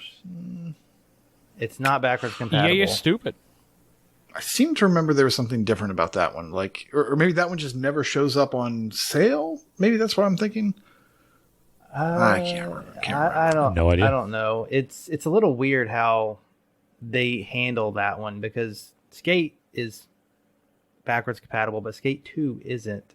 And obviously Skate 3 is. Maybe that's what what I'm thinking, yeah. I remember there was something weird about 2 that wasn't, one of these things is not like the other for the other two. Yeah, and I looked it up. Skate has 17 discontinued achievements, and Skate 3 has 4. But oh my gosh, it's such a great game. I wish the online was still there. I would play with you guys. That would be a good stream. But I don't know. They revolutionized skateboarding games, and there's a reason Skate 4 is highly sought after, and it's happening in 3 years. See, I never got super into Skate, and I always played Tony Hawk. I played so much Tony Hawk, and what do you think I did? By the time Skate came around, I was kind of tired of skateboarding games. But I've played a decent amount at friends' house. I've never owned them. I have a memory of trying Skate and hating it because I could not figure out the controls. But something clicked in. I don't know if I picked it up again at Skate 2 or if I picked up Skate later on. But something clicked later, and I don't want to go back. It's top tier. And then Project Session is out right now, and they're trying to revolutionize even that control scheme. And I think that one goes a little bit too simulation-y. You're controlling each foot with the thumbstick, and it's a little too much for me. But these Skate controls are really good. Yeah, I remember liking the games. I just haven't played them that much. And then continuing on, we have Starmancer, which is a game preview game. This is coming to the PC. Easily the lowest thing on this whole list. Just saying. Oh, otherwise, easily. You're saying just top tier stuff. Yes, all those games I just mentioned are coming August 5th. And then August 12th, to the cloud console and PC, Art of Rally. More on that in a bit. August 13th, cloud console and PC. This is huge. I cannot believe this is coming to Game Pass. Hades. Mm-hmm. Also, more on that in a bit. And then for the final one, this is a cool ad. August 17th, for the PC, Microsoft Solitaire Collection Premium Edition. Yeah, baby. So, guy. What? With the way you said, I thought you wanted to talk about it. No, I'm just saying I think it's a cool add-on, to be honest.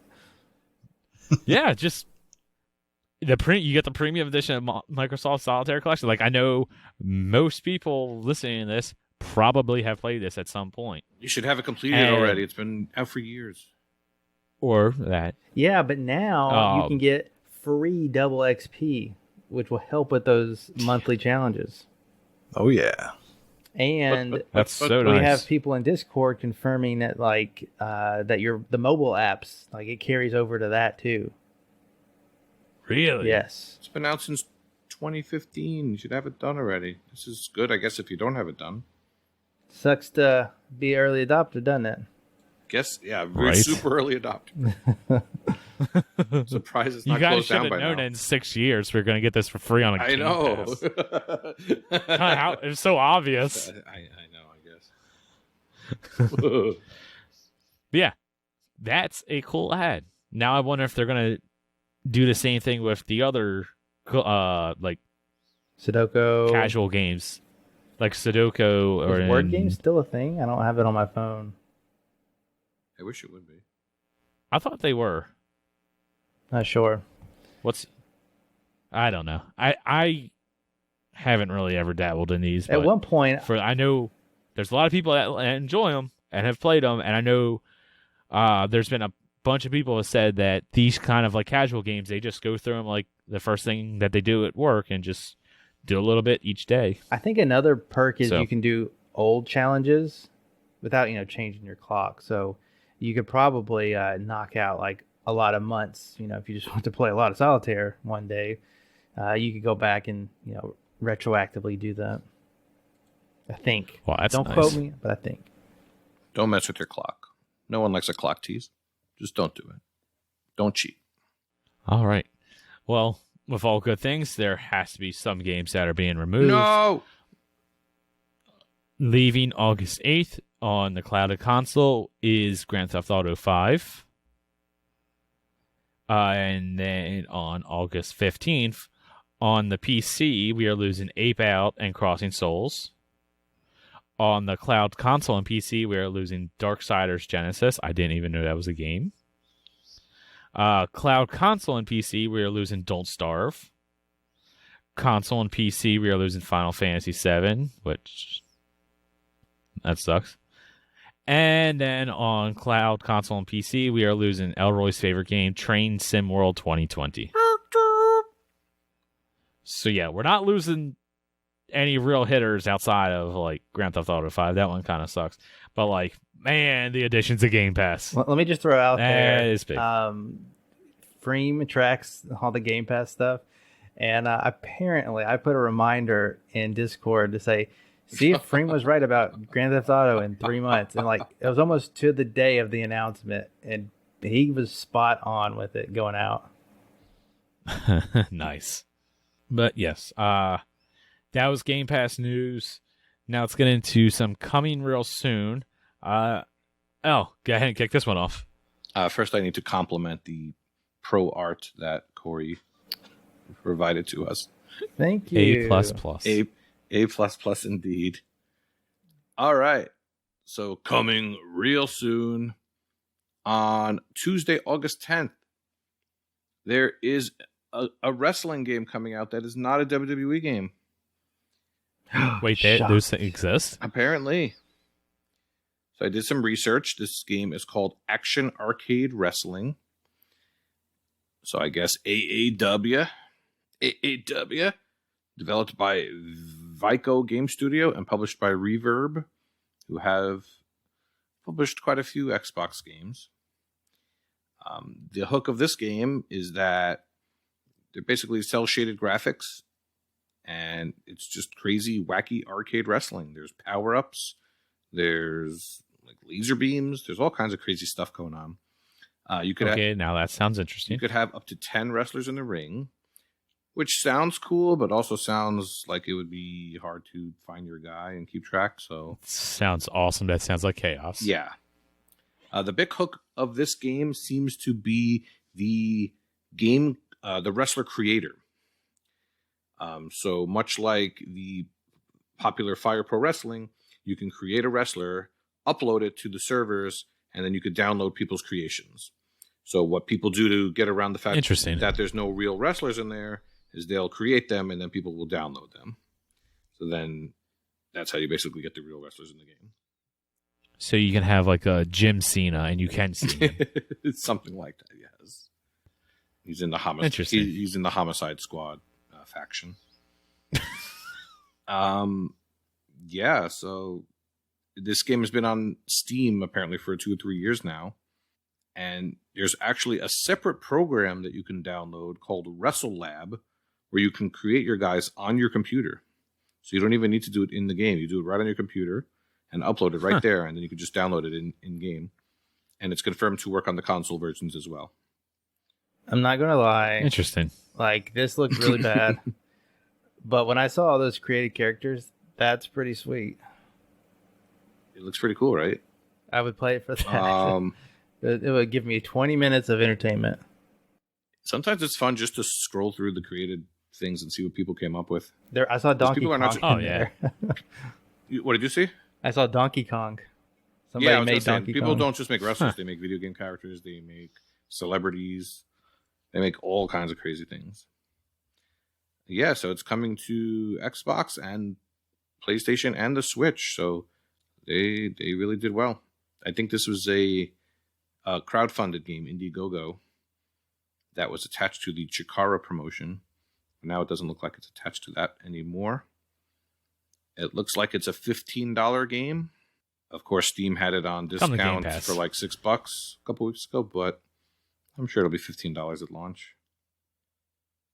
Hopefully the gameplay is good because everything else is pretty cool. Now, is it online?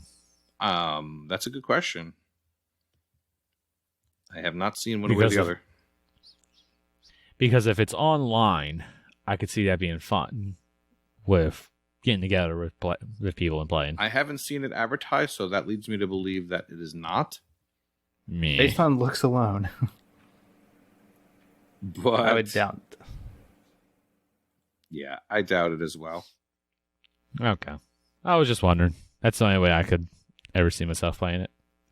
Is wrestling. Wrestling. Well, that's not my thing. That's action arcade wrestling. All right. Well, next game's coming real soon. Thursday, August 12th, like we mentioned a minute ago, Art of Rally. Now, this game was shown off at an event last year. I forget which one. I can't remember if it was the Indie Showcase or an E3 or something like that. It just looks like a nice Zen racing game. I'll just read a little blurb. Race in the golden era of rally. Drive iconic cars from the 60s to Group B on challenging stages through stylized environments inspired by real worldwide locations.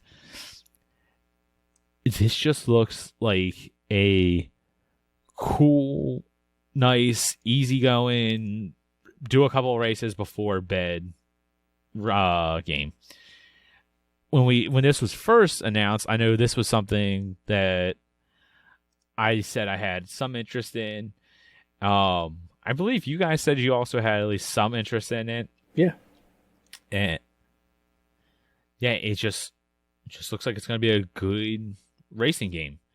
The graphics are very different for a racing game. It's I don't even know what you would call them. It's also crappy. No, it's also a racing game that doesn't appear to have any competitors. Yeah, like it's me like a time game. I believe. I don't know. I know there's a couple of achievements that looks like it might be kind of make it for a tough completion, but who knows? Eldritch says this game looks like Lonely Mountains downhill, but with a car. Interesting. That's actually a really good way to put it. Yeah. Like I mentioned a minute ago, it's coming to Game Pass, but if for some reason you want to buy it, it's $25. So, and doing a little bit of looking around the internet, looks like it's getting some pretty good reviews too. Yay. Yeah, Art of Rally. Corey, your go. Speaking of games that get really good reviews, Hades is finally coming to Xbox and Game Pass. So you don't have to pay for this. And let me tell you, if you thought I liked Curse of the Dead Gods, I can only imagine that I'm going to like Hades even more. You're going to go if nuts you haven't followed it. You and Nate. It got a lot of Game of the Year awards last year when it came out. It's been on PC and I think Switch. And yes. So basically what you are doing is, I don't know if you're like the son of Zeus, but it's got a lot of Greek mythology in there. And you're battling different bosses through the depths of, I guess, hell, making your way to Hades. I don't know if he's the final boss or what, but it's a rogue game, a roguelike or something, a roguelite or like whichever one it is. It's one of those, and it's a dungeon crawler type game. So as you go down the depths, you are getting these boons that change the way that you fight, and you could also get weapons, I believe, as well. It's really similar to Curse of the Dead God. There are also permanent upgrades, so that's where the get as far as you can loop comes in, where you can get some permanent upgrades, and then you'll get a little bit further next time, and keep going, and so on and so forth. The game is fully voice acted. Apparently, the bosses remember you, so I don't know if they remember like your play style, but something about remembering you being there before. I don't know if it's just a story thing or what, but that plays into effect. Yeah. It's also made by the same people who made Transistor and Pyre, which I don't know of, except of high regarded games, and Bastion. So I do know about Bastion. I know a lot of people love that. I love the look of Hades. It kind of looks comic booky. And then Hades dashed around. And then Hades shot at that guy. And then Hades dashed around again. Yeah, that's what you're doing a lot. You're going through these rooms, and I believe you have to pick a path.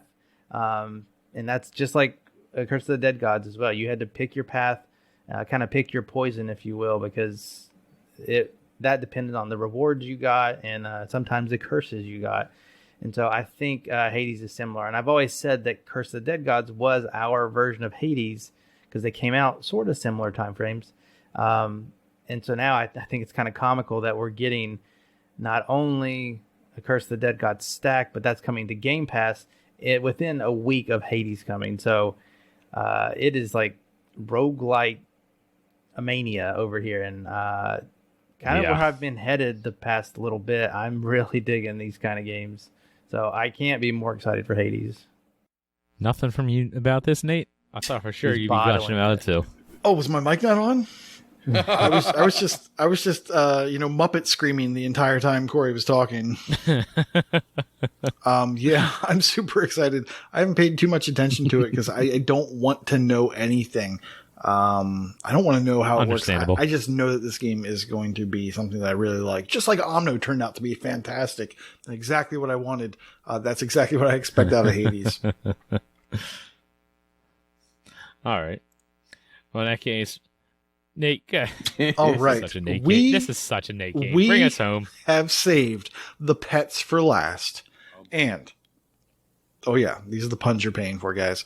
Paw Patrol, the movie, Adventure City Calls, lands on Friday, August 13th. So if for some reason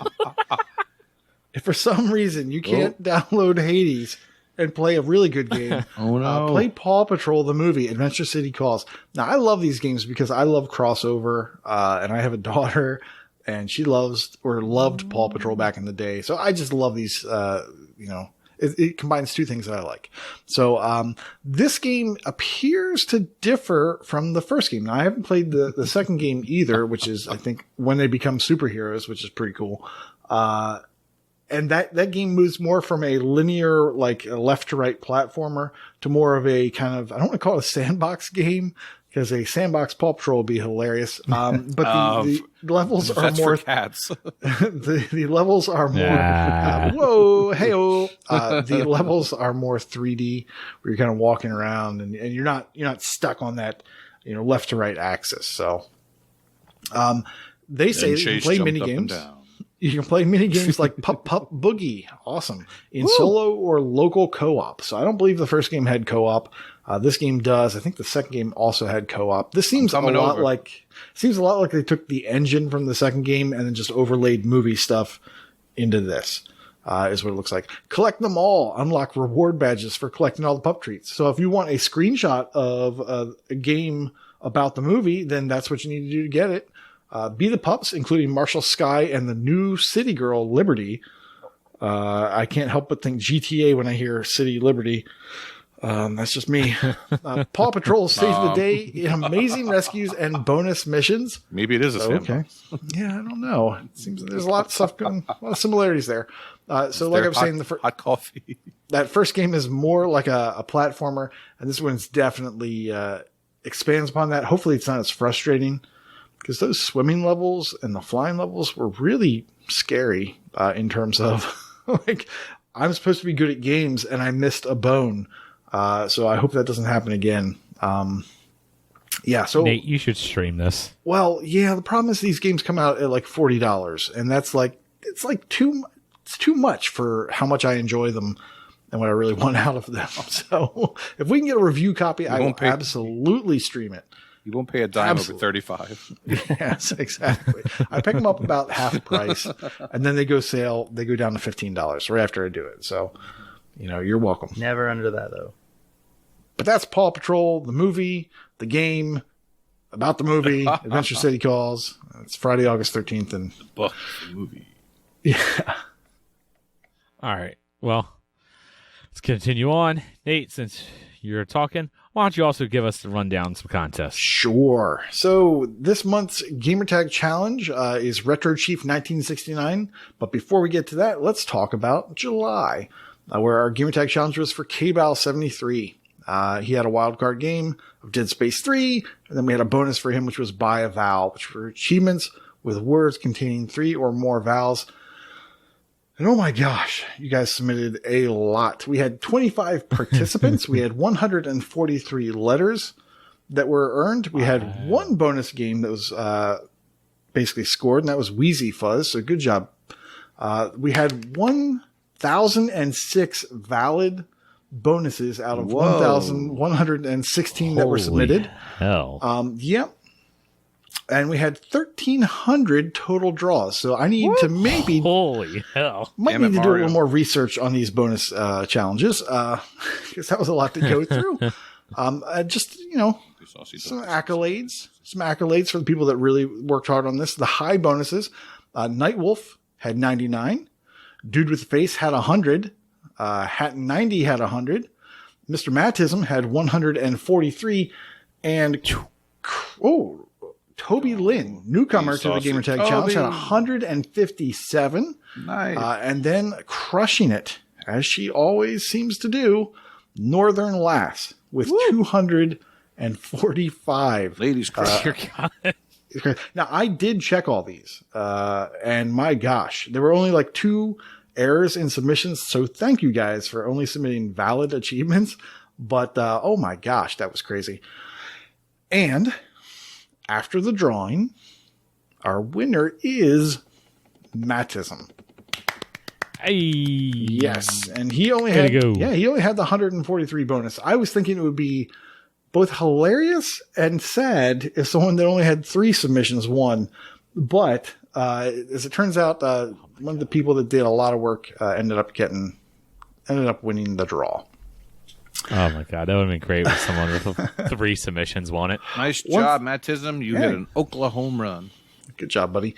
Terrible. Now, in August, once again, we have Retro Chief 1969, and his wildcard game is famously a previous completion or new achievement earned in the Forza series. So this could be Forza or this could be Forza Horizon. I think we might even accept that Fast and Furious thing, which was pretty fun. And that's worth 1 bonus draw max. And our bonus is It Belongs in a Museum. So achievements with words meaning old, example, old, ancient, or retro. And once again, we are looking for the full word and not for, oldism or, I don't know, cold. Wouldn't matter. It would have to be the actual word old.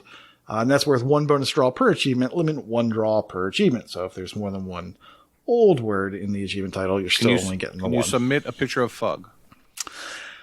Yeah. Well, I don't know. It's worth a shot. Yeah. Of course, Fug wants that one. That'd be a little too easy. Fug can submit Fug. darn it, there are no achievements that just has L in the title. Why would there be? I don't know. Look up Ord. Now, moving on to other contests, unless you guys want to say something hilarious. No, I think we're done. Okay. I wasn't sure if you had something hilarious. Another contest that I talked about and then promptly forgot about for a month or two was June Raider. That was where I challenged people to come along and play Tomb Raider games with me in the month of June, and then wait a few months until the results.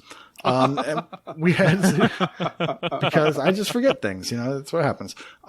We had our big earners were Dude with the Face, who had 24 achievements earned. Now, once again, let me go over the scoring. You had to earn an achievement in a Tomb Raider game in that month. If you did that, then any previous completions you had would be worth, I think it was 5 points.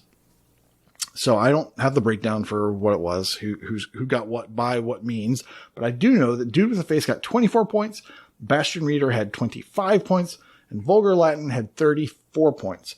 Now, when all the tallying was done, we took a random drawing, just like we do for the Gamertag Challenge, and our winner is Triple Triad 777. He earned 6, and he had 4 previous completions for a total of 26 draws. So why did I not list him in the big earners? I don't know. I'm not good at this. So that was our June Raider, finally done. Congratulations, Triple Triad 777. And Fufu, you want to do our patron drawing? We'll give you your prize next June. Yeah, that sounds about right. I think it's fair. All right. So for our Patreon drawing, as always, first of the month, so we get all of our Patreon donators, put all their names in a hat, pull one out, and for this month, our Patreon winner is Cabo73. Nice. Thank you so much for supporting, and congratulations on getting the random draw. Oh, that's some beautiful calligraphy. That is a nice font. It really is. Dang, way to go. You even spelling all that. I liked it. Yes. Thank you to all of our patrons that helped donate. Even the Boston people. Even the Boston ones. They sometimes are saucy. With that, let's get into our last part here for us.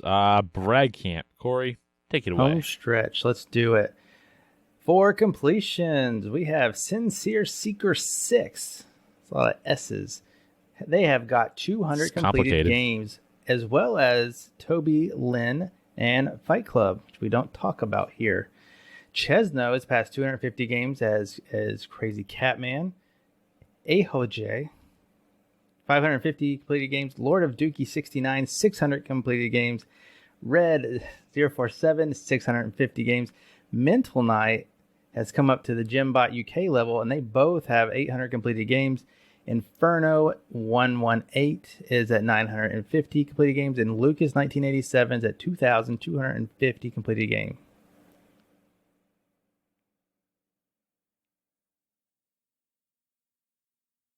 I don't know. Am I supposed to wait for the slide to change? I don't know. I'm waiting for you to talk.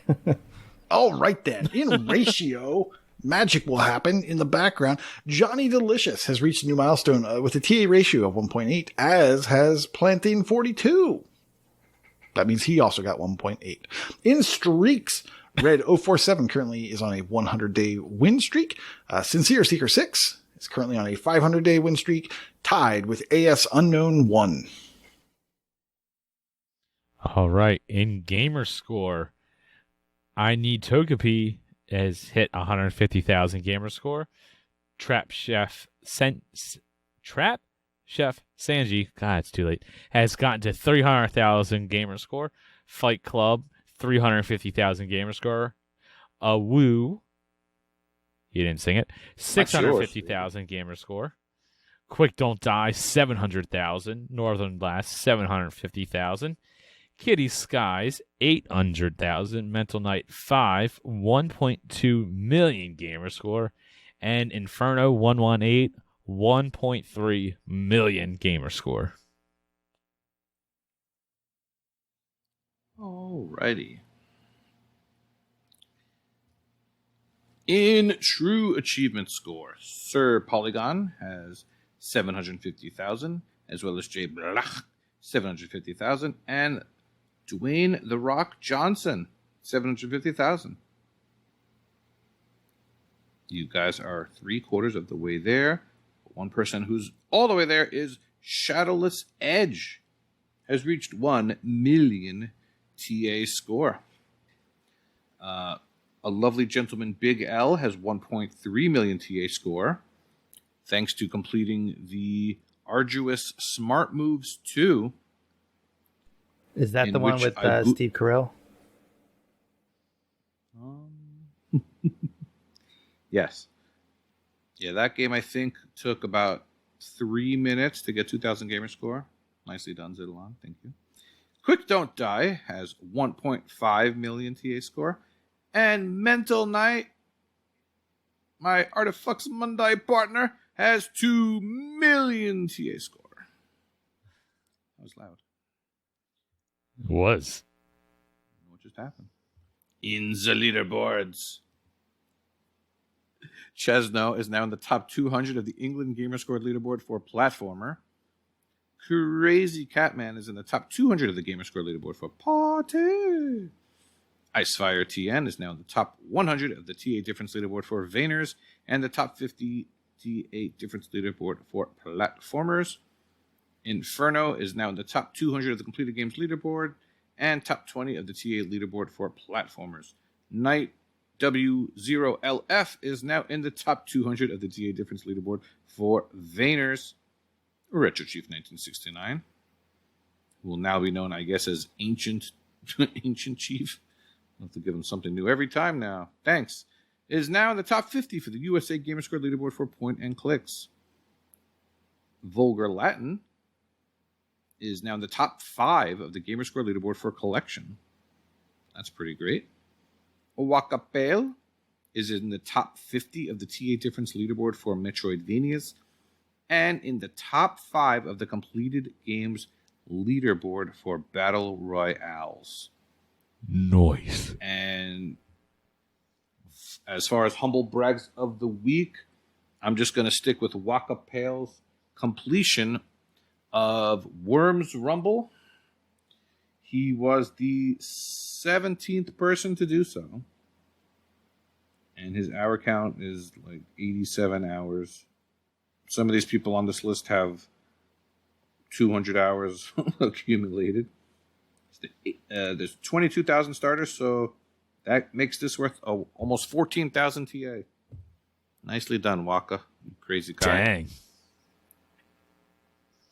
Also, now that it's after midnight, happy birthday to Planting 42 and Spazpole, the birthday bros. Happy birthday. All right.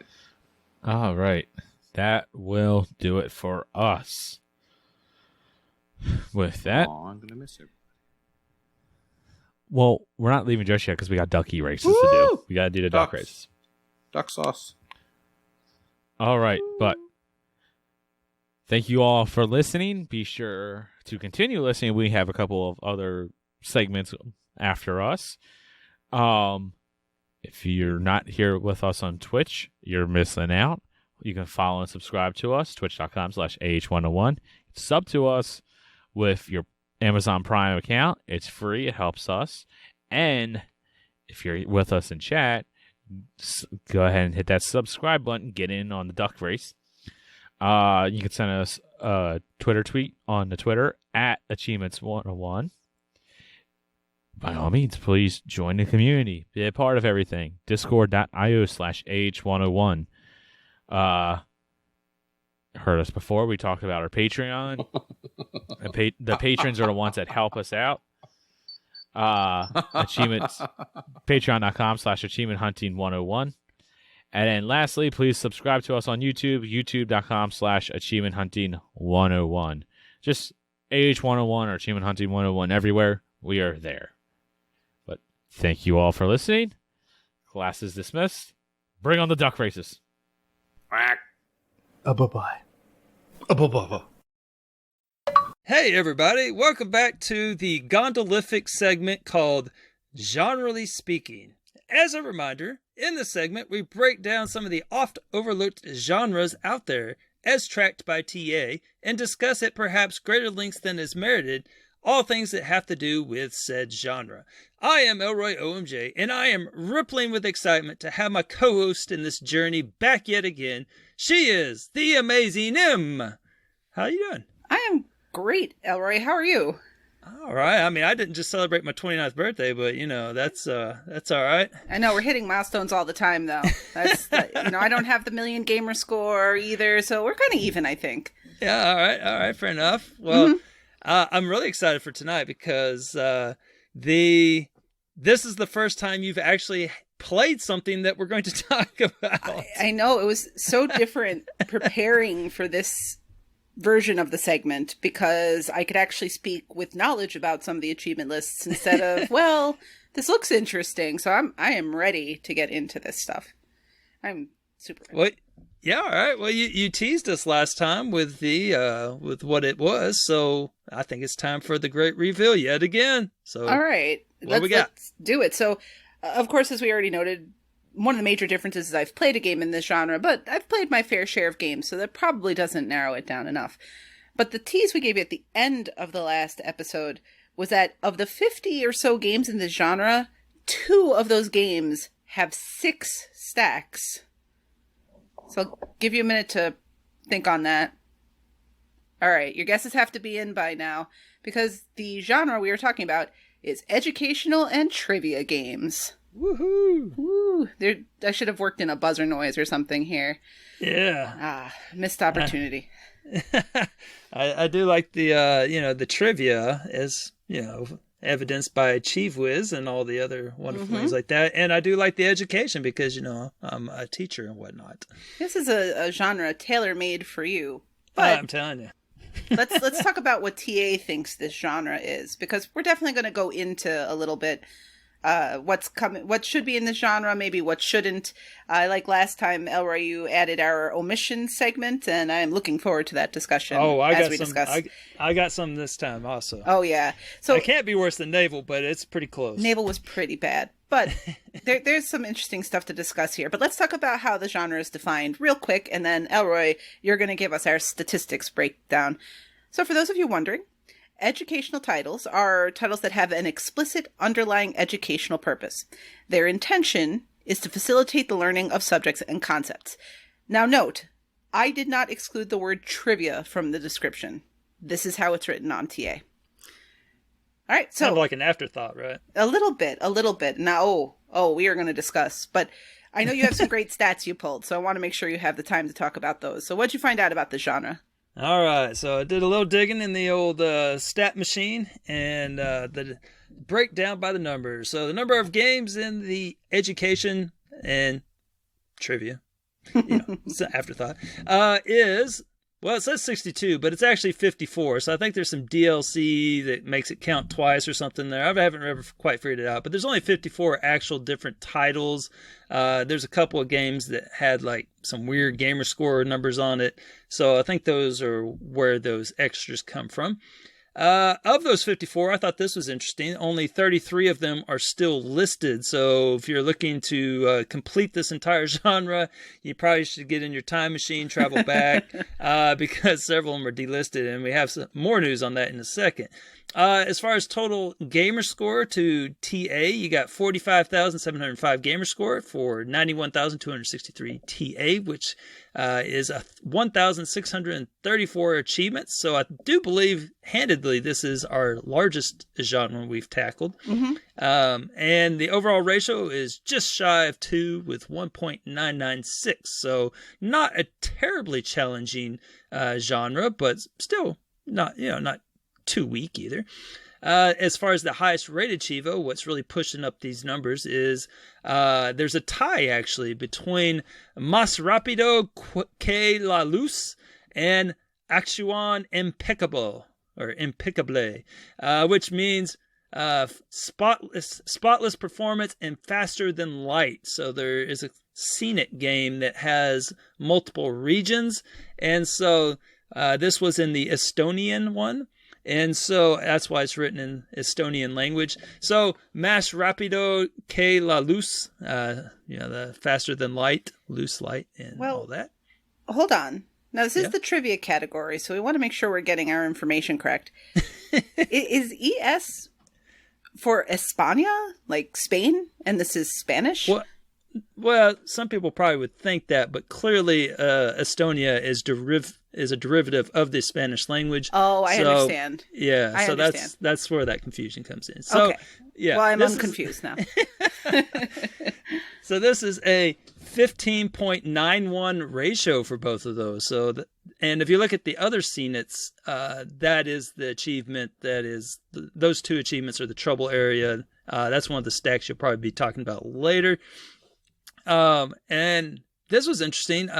In the genre, there's 6 unobtainables. So that's a lot of dead achievements that were never able to be earned. Most of them came from a little crappy Windows Phone game.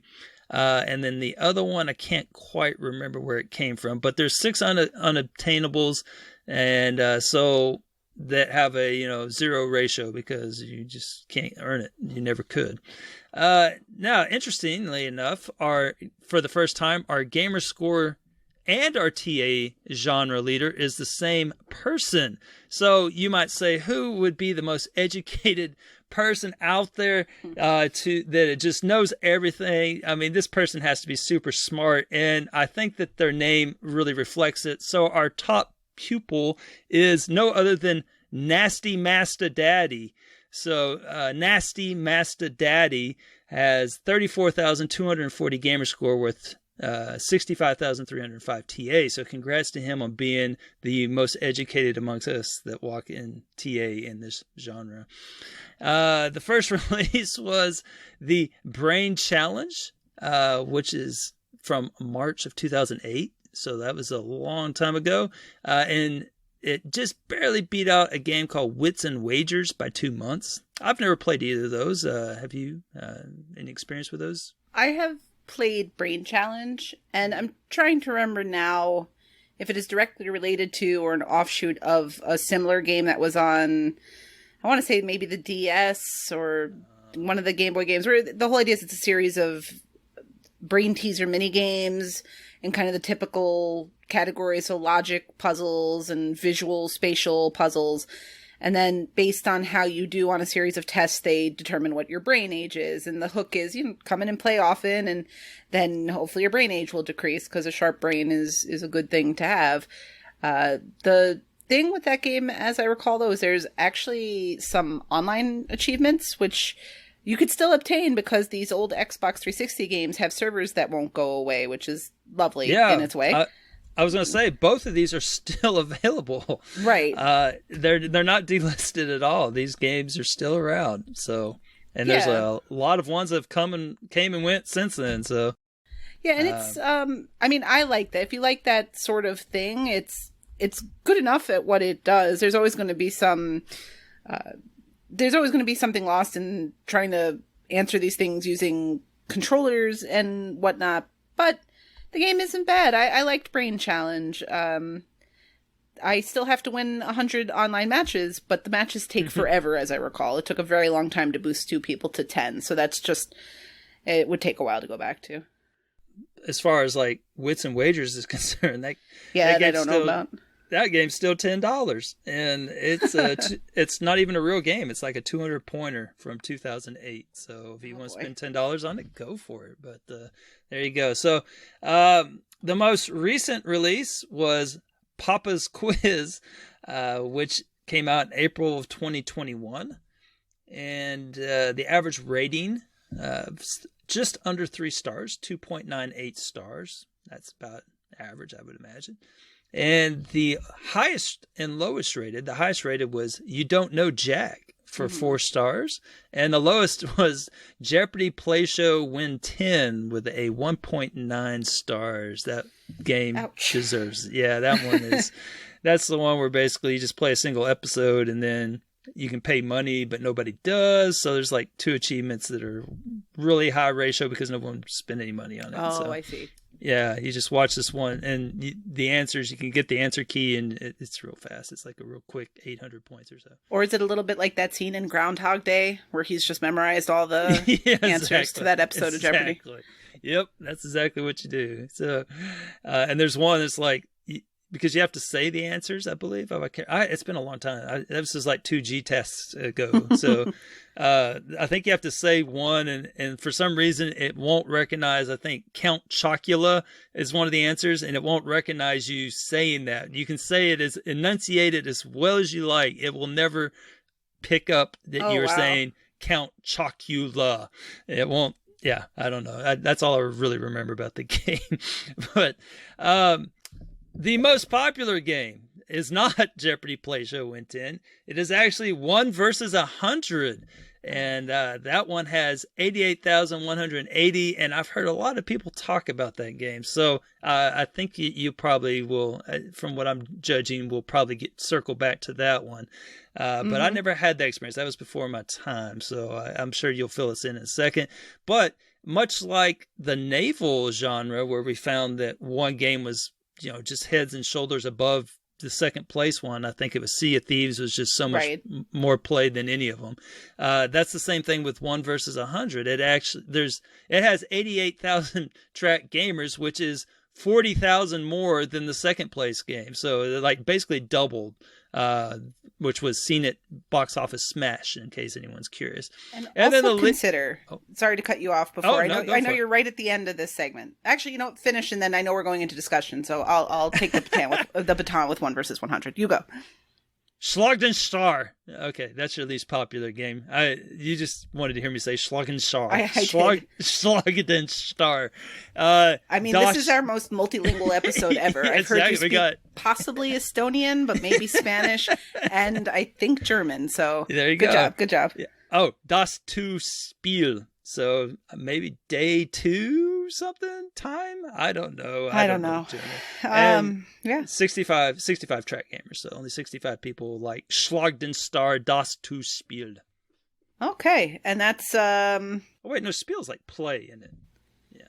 Yeah, it is. But like I've never, I can't say I've heard of that one, and I looked at it when I was researching for the segment, and it is an Xbox One game, I believe. But I have never, I can't think of too many other games that seem to be specifically marketed to German, maybe? Like, there are other games with lots of stackable lists because they have different regional variants, but this has no regional variants, it's just the one. I think there's one that was talked about once upon a time on the podcast that's similar to some game where you're building stuff, and it was called something Der Neig or something. I don't know. I don't know. Yeah, I'll see if I can find it, but I don't even know where to start on that one. But so anyhow, so take us into discussion. I know you're just chomping at the bit to talk about this one game. So I so am. And this is where I think as time continues to go on in the Xbox ecosystem, you're going to see, I don't want to call them the OGs because I didn't own an original Xbox, so that's not fair.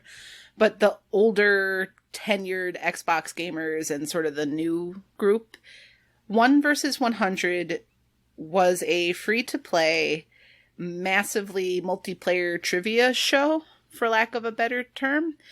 It was using the 1 versus 100 license, and that's, I think, the common theory. The reason why it hasn't continued is because of the license expiring. But the way that 1 versus 100 would work is it would only run at set times during the week. So it would be episodic in a way. And it would go, say, like Thursday at 8 p.m. And it would be a half-hour game show. And during that half hour, one random person would get to be the 1, and then other gamer tags would get to be the 100, and everyone else could still answer the questions. And there's really nothing that's been released since that captured in a very casual way this idea of everyone being a part of the game. I mean, when 1 versus 100 was a thing, my family, who is not even a little interested in games, like, would sit around the TV with me, and we would all sit there and do the trivia together. There was just some sort of magic about how it brought everything together, that this game is very beloved. And the point I wanted to make when you were talking about the number of trackers on 1 versus 100 is the game was discontinued, I want to say, in August of 2011. So, and it's not downloadable. A lot. Yeah, that's a lot for being so dead for so long. Right. I mean, it's completely, there's no way to access it. There's no way to get achievements. If you look at the achievement list now, it's just all discontinued. You cannot get them. You can't access the game in any way. So it really says something that in the pre-Xbox One era, because keep in mind, TA's numbers themselves inflated once the Xbox One app came out, and then the site grew from there. To have 88,000 tracked gamers in this it's even pre-Connect. I mean, this is a while ago, is really exceptional. And you will almost always hear people just speak glowingly about 1 versus 100. Microsoft has teased at points that they'll come back to something like that, but it's never happened. The closest they came, I don't think you were part of this when this happened, Elroy, but there was like an Xbox Fan Fest or something like that, and they had a trivia show, and it was all Xbox related questions, and a whole bunch of us got into a party together, and we're like waiting for these questions and trying to help each other so we can get on the top 10 list. Oh, yeah, I remember when then Volger had that up or something. Yeah, he hit number 3, I want to say. But yeah. I think maybe a Heizo was number 9. Like, we had a couple people their names were on the board. And a whole bunch of us were in the top 50, which would have also been a prize level. But of course, Microsoft being Microsoft, they made it through the first set of 10 questions, and then everything broke. And they gave everyone a code for $10 off a Razer Kishi or something like that and called it a day. I just kind of forgot it happened.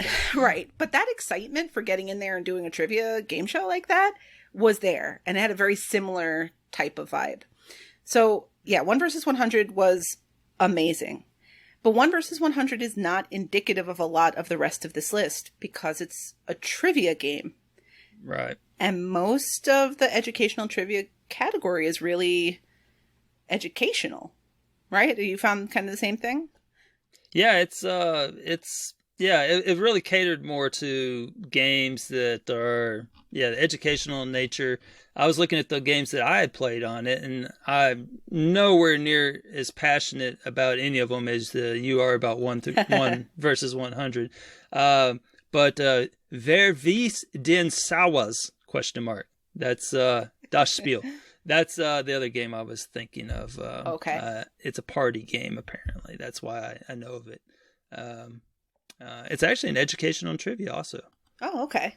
Yeah, so do you I just noticed that. Have any educational and trivia experiences with any of the game? Your teaching experience doesn't count here. Anything you've earned gamer score for? Yeah, so I've had about 10 games that are considered to be educational / trivia, although I have a full list I'm going to throw at you of ones that I've played that I think should count but are omitted, but we'll get there in time. Oh, we will get there. Yeah, I'm sure you do too, but I don't really have an amazing experience because most of these games are ones where I've competed against 3 controllers that are sitting on the couch next to me. Mm-hmm. So it makes you feel smart. So I do like that because you're like, oh yeah, I would have got that right. I would have won anyway. You know, you just kind of think, you kind of justify it as you kind of mindlessly plow through these games. There's one, educational games for kids, that I actually enjoyed that because I am not geographically challenged and I know my geography and capitals and stuff. And oh boy, let me tell you something. Kids these days don't know, or at least in Memphis, they don't know any. They couldn't even tell you where they could forget the capitals. They couldn't even identify all the states. I'm just like, are you kidding me?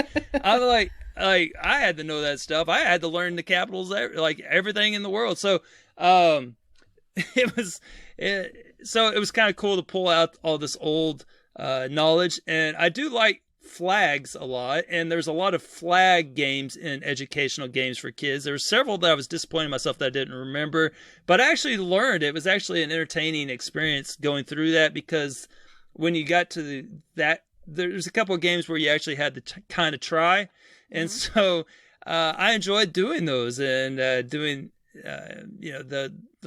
identifying the flags and the geography parts were kind of fun for me. But other than that, the rest of them are just kind of a who's who of just plowing through 4 players. Like the trivia pursuits, where you're just basically playing against yourself, and all of these really, it's just, there's really not much there for me. So I wish I had been around. I'm what you would call a new gamer. I've only been achievement hunting for, I guess, is probably my 5th year now. So right. Still relatively young in the grand scheme of things. I had a tag. I was very casual back in. I mean, I'd play like 4 games a year. So before you were, when you were a completionist, Elroy. Yeah, before Borderlands broke you. Yeah, that's right. Before that fateful day where I got humbled by a crap battle. So, but yeah, and so then I just kind of started playing easy games, and one thing led to another, and here we are. So 1.3 something million gamer score later. So, but yeah, and then also I did get I do have to say something about Kinect Sesame Street TV DVD. Okay. That was kind of my gateway into easy Kinect games. And let me tell you something, I had to really work on that game. I don't know what was going on, but I couldn't get these dang clouds to do something. And then I got just frustrated, like Elmo's dancing around, and I was supposed to click on all the clouds, I think it was, or something. And there was something that I was supposed to be clicking on.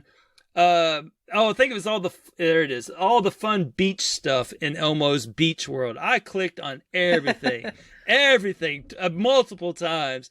And that dude would not give up that achievement, and it pissed me off, and I stopped playing it. This was 2018, so this has been sitting on the shelf for 3 years. Wow. And I just couldn't. I don't know, it made me very angry at the time. I do need to go back and finish this one. So this is the only one that really caught my eye as something I really need to go back to. There's a couple of Trivial Pursuits that I need to go back and finish, but again, I'm envious that you had a really cool experience with the 1 versus 100, because this genre really doesn't mean much to me. So yeah, I mean, you'll see if people get through to this segment and hear that, I can almost guarantee people who experience 1 versus 100 will universally talk about how much they wish they had something like that again. Mm-hmm. And I think I wanted to make a comment actually also about Sesame Street, because I played that as well. And at that time, like, Elle's son was very young, and it was actually fun to see the game played with a kid that was at the right age for it. Like what's supposed to be done. Right, like there are times where you're supposed to scream picture, and like the excitement of seeing the ruler or whatever, and picture, like the game actually did exactly what it was intended to do. So that's good. But then when we play it for achievements, we're looking at it a whole other way. Yeah. And it's like, oh God, when will this be over? Right, exactly. I have to watch this 18-minute episode again. God, oh, God. Where's the patience for this? But I think also in terms of just as a discussion point, and I know we'll get onto this a little more, and I guess actually we can bridge into that, because we need to talk about some omissions and snubs for this genre. Absolutely. Because I think we both have feelings on this. But the recurring theme here is going to be it's educational and trivia, and really by and large it's mostly educational games. There's not a whole bunch of trivia, and it sounds like I could not read all of your acronyms. You definitely alphabet souped me on the prep document we had for this. Yeah, I see that you have a couple that I figured out one, so we'll both talk about that, I'm sure. Yeah, okay, well... I figured out 2 just now. So go ahead, you start, because I think we're actually going to just be echoing each other a lot. All right, so, well, there's one that you may not expect, and this one, I don't know how you get more educational than this one, because back in the day, we had, these things like dictionaries, we had thesauruses, and we had a thing called encyclopedias. And so there's this little mouse who has an encyclopedia. It's called Little Mouse's Encyclopedia. And it's basically this little freaking mouse that just walks around, and you click on things and then it tells you about it. So you click on a little bug and it says this bug is this and here's all the fun facts. It's like an encyclopedia entry for that bug. Then you walk a little further there and it's hid behind like a bush. You click on the bush. Well, this bush is this type of and it tells you all about that. And then there's like a little seed on or berry on it. You click on the berry. It tells you all about. It's like you click everything you click on. It's a learning game in which you're learning all about things in nature. So they have a couple of settings like a little pond, and it's all aquatic stuff like frogs and tadpoles and little types of fish and little bugs that are on the water. And then you have like a forest one, and there's like an underground one where you get to see what happens underground. You got some moles and some types of ants and some beetles and some roots and stuff like that. And so basically the whole point of the game is the little mouse is just walking around looking at everything. He loves nature. And so I don't think the goal of the game is to get to the end of the game. The goal of the game is just to walk around seeing everything. So I don't see how the primary purpose of Little Mouse's encyclopedia is anything other than an explicit underlying educational purpose. You're not playing it because you want to beat the forest or anything. Well, says you. Yeah, I mean, I was just trying to beat the achievement, but that's just get click on everything. So but unlike Elmo, Little Mouse gave up his achievement. So now everything in Little Mouse's encyclopedia is a real world thing you're looking at. So when it's not it's like literally a nature documentary. Wow. Where you click on something, it pops up. And you can read all about it. It'll tell you all about it.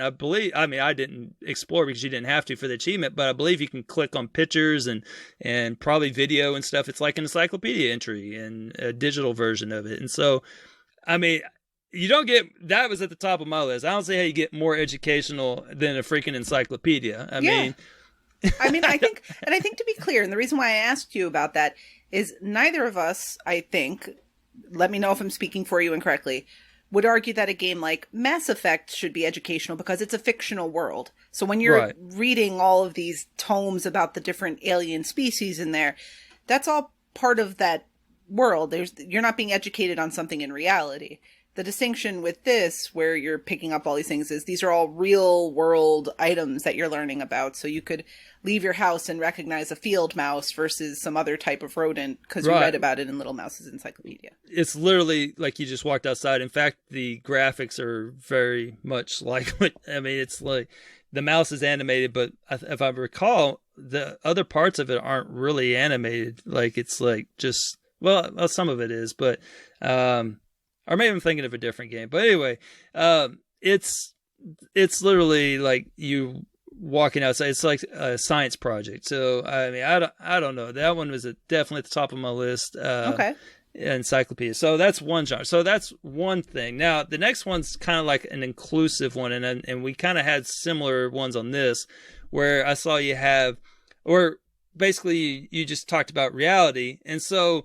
When you get to something that's simulation, but if it's simulation in the terms of being a training aid, then how different is it than like an online learning course or an online course that you take?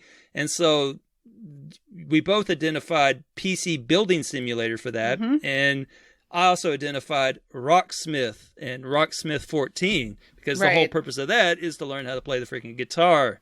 Right. So, I was thinking about that even with Rock Band 3 because you could buy the guitar with all the fret buttons so you could actually be educated on how to play a guitar.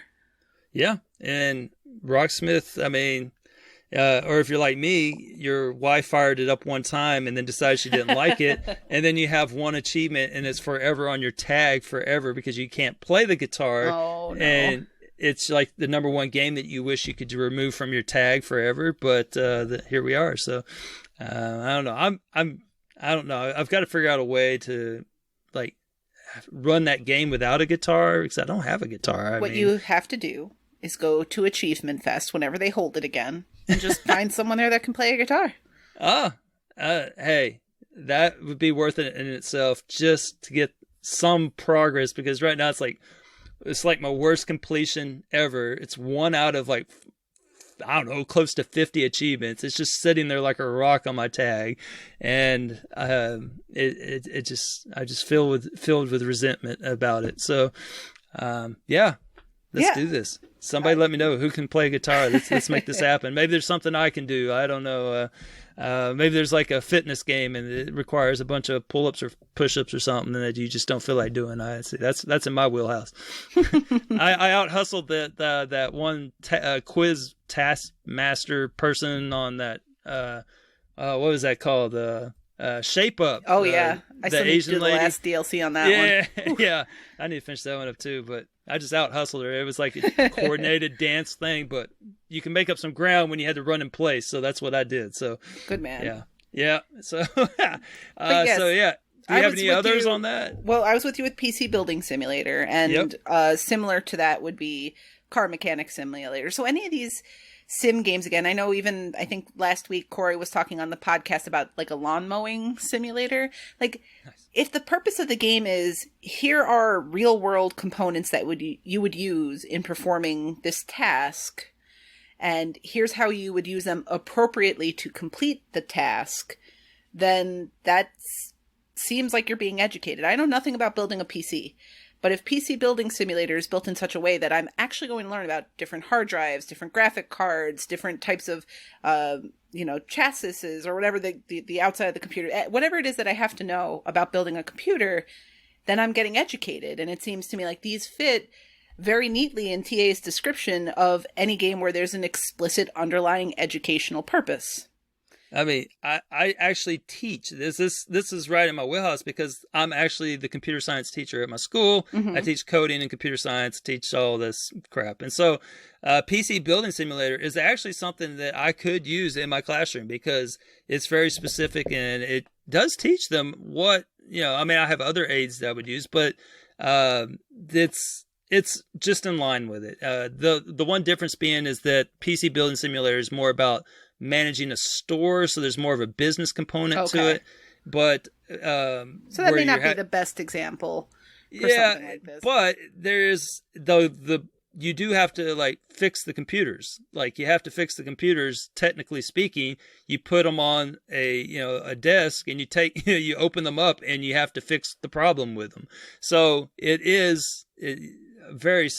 I mean, it's like a realistic, like you're working in a computer shop, I guess. I mean, it's not highly realistic, but you know what I mean. Mm-hmm. It's, but it is, I do believe the purpose is educational because it does teach about business and stuff too. But, what about, Island Saver? Is that what it is? The free to play, banking game, right? Where they teach you about opening up a checking account and how all that works. I haven't played it. Yeah, but the purpose is to educate, right? That and to brainwash people with. Yes, of course. With brainwashing stuff is important. It's pretty heavy-handed with the brainwashing on that. So recycle, yay, recycle, you die. No, but there is a component. Like there's even a loan shark that is a freaking shark where you had, are you gonna be suckered in by the loan shark and then are you gonna take a loan from the bank? Oh, but the loan shark seems so friendly, but he's a shark. And of course, the shark does what a shark does, and there you go. So, but yeah, now that one I could see. It does teach about recycling over and over and over again, and about saving the environment and over again. So I could see that one. I would see the other ones first, but yeah, the whole realistic simulator, I think is what we're looking at here. So something that is very tied to the real world. So right, and I think the other omission we both came up with, is Jackbox Party Pack. I think 3 and 6 both have a trivia murder party in them. Oh, I didn't know 6 had one in it, but yeah, 3 definitely does. Literally has trivia in the name. And don't tell me we can't cross-class Jackbox games all of a sudden, because this is a trivia game within there. It was like the discussion I got an example for you. We had with naval games, like how naval games all had to be within some other genre. Like, this can be trivia too. It fits perfectly. Now, let me tell you something. And when you're talking about cross-genre for Jackbox, I have the perfect example for you because I, as you may or may not know, am the leader in the world in the dodgeball genre. Oh. Or at least I was I'm so thrilled to be a in few your days presence. ago. Yeah, no. I don't know if that's still true now that Knockout has finally been officially assigned to the dodgeball genre. I was waiting for that to happen, and so now it's on my list. But of course, I can't play it until there's another G test. But because it's worth too many points, I wouldn't waste it right now just to maintain my lofty title. But anyway, you can get it back though. So. I can get it back anytime I want. Now but since we mentioned it, there is a Jackbox game that is actually classified in dodgeball, and you might guess which game it is. Maybe. Dodgeball and trivia. No, just or dodgeball. Educational. But it's got a component you're arguing would be included in this? No, it is actually a Jackbox game that is classified in dodgeball. Wait. I don't know. Which one is it? It's that weird freaking one where you flick your player and try to hit enemies. At Zeeple. Oh, Zeeple Dome? Yeah. It's really? So that's got a Jackbox, or that's got a dodgeball tag. It was as of last time I checked. Wow. And I don't know. There's been a lot of movement in the dodgeball genre lately. So let's see here. Yeah, Jackbox Party Pack 5. It is still classified as Sports Dodgeball Party. All right. So there is no reason. No reason. If there's a Jackbox that's sports, if L.A. Noire continues to be puzzle, there is no reason why there can't be a trivia tag or an educational and trivia tag. You are absolutely correct. Thrown on these games. And I had another question about a game in the genre that I'm not really sure fits. Okay. And that would be Sesame Street Once Upon a Monster. All right. The game is aimed at children, and it is teaching sort of core values of being kind and being a good friend, but a lot of games just do that sort of passively, and it's not like it doesn't teach math. It's got a story and you do little dances, but it's really not educational. It's for kids, but it's not traditionally educational. That's not the underlying purpose of the game. So I'm a little bit like, I don't think TA has a family category, and that's really where a game like that belongs. And that may also be a better landing spot for something like Connect Sesame Street TV and DVD.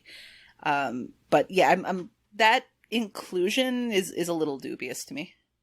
All right. Well, I don't have anyone that I want to kick out, but I do have a serious last one question for one game here. Well, maybe two games, but one in particular. So let's go look at Wheel of Fortune Xbox 360. Its genres are educational and trivia and party.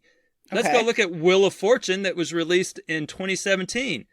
Puzzle, party. Huh. Why is Wheel of Fortune the new one, which is basically all it's missing is Pat Sajak's big dome, little weird, oddly shaped, and Vanna, but it is literally the same thing. It's just Wheel of Fortune. So why is Wheel of Fortune classified back then as educational / trivia, but not in 2017? I don't know. I don't have the answers here. So, and then, yeah, I just don't know. I got nothing on that one. Wow. All right, so we have some issues with this genre. Exactly. But I think we stated a bunch. So let's bring it back around to achievements, right? Because that's why we're here. Right.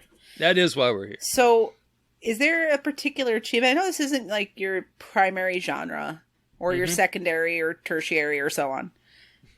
But is there a particular achievement that you want to highlight from the educational and trivia genre? Oh, absolutely. So last month, I was finishing up a lot of my backlog, and I'm proud to say that I ended the month with a negative 32. So I took 32 more games off of my tag than I started last month. Very nice. Well done. Yeah, thank you. I was pretty proud of that. And one of those games was an educational / trivia game because I saw that we were going to be discussing it. And so I chose National Geographic Challenge. And so I had approximately, it looks like 6-ish, 5-ish. I don't know. So about 7 achievements left to do it. Most of it were the puzzles. So they have a lot of these puzzles in there. There's an achievement for completing all the jigsaw puzzles, which isn't too bad. Then you have one for completing all the square puzzles. That's not too bad either, because you can literally, they're like magnets. You can just kind of click and drop, and they'll click the things, and then you can kind of get an idea and just finish it. And they're only like 12 pieces to these puzzles. They're not too difficult. And you don't even have to rotate them. So very easy. Yeah, like you don't even have to figure out really where to go. So so that's that.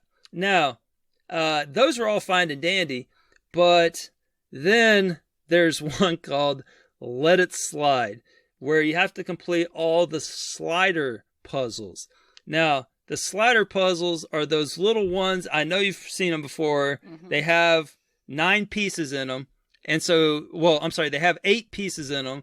And so there's 9 slots. And so you got to slide one of the pieces around and basically create, get all of the 8 pieces into the correct place on those, right? So you're familiar with these toys, yeah? Oh, yeah. I've played the game, too, so I know exactly what you're talking about. Yep.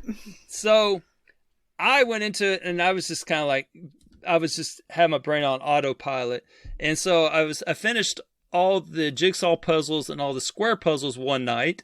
And so then I started on the slide puzzles. At this point, I was just kind of in autopilot. I didn't even look at TA or anything.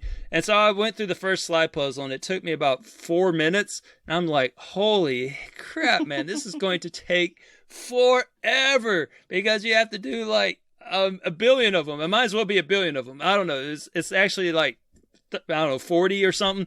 But I was thinking, there's no way. I'm going to bed. I'll tackle it in the morning. So I pulled it up in the morning. I looked up the achievement. I was like, oh, wait, there's a guide on it. So Let It Slide has a guide. And let me tell you something. In fact, I'm about to add a +1 on there. This guide has 78 likes and 0 downvotes. So if it's 78 people and 0 oppose, that this is a worthwhile guide. It might be the most helpful guide I've ever read in my life. It saved me the most time in a long time anyway. So it gives you little hints that say, for the Mount Rushmore one, down, left, down, right, up, left, down, down, left, up, right.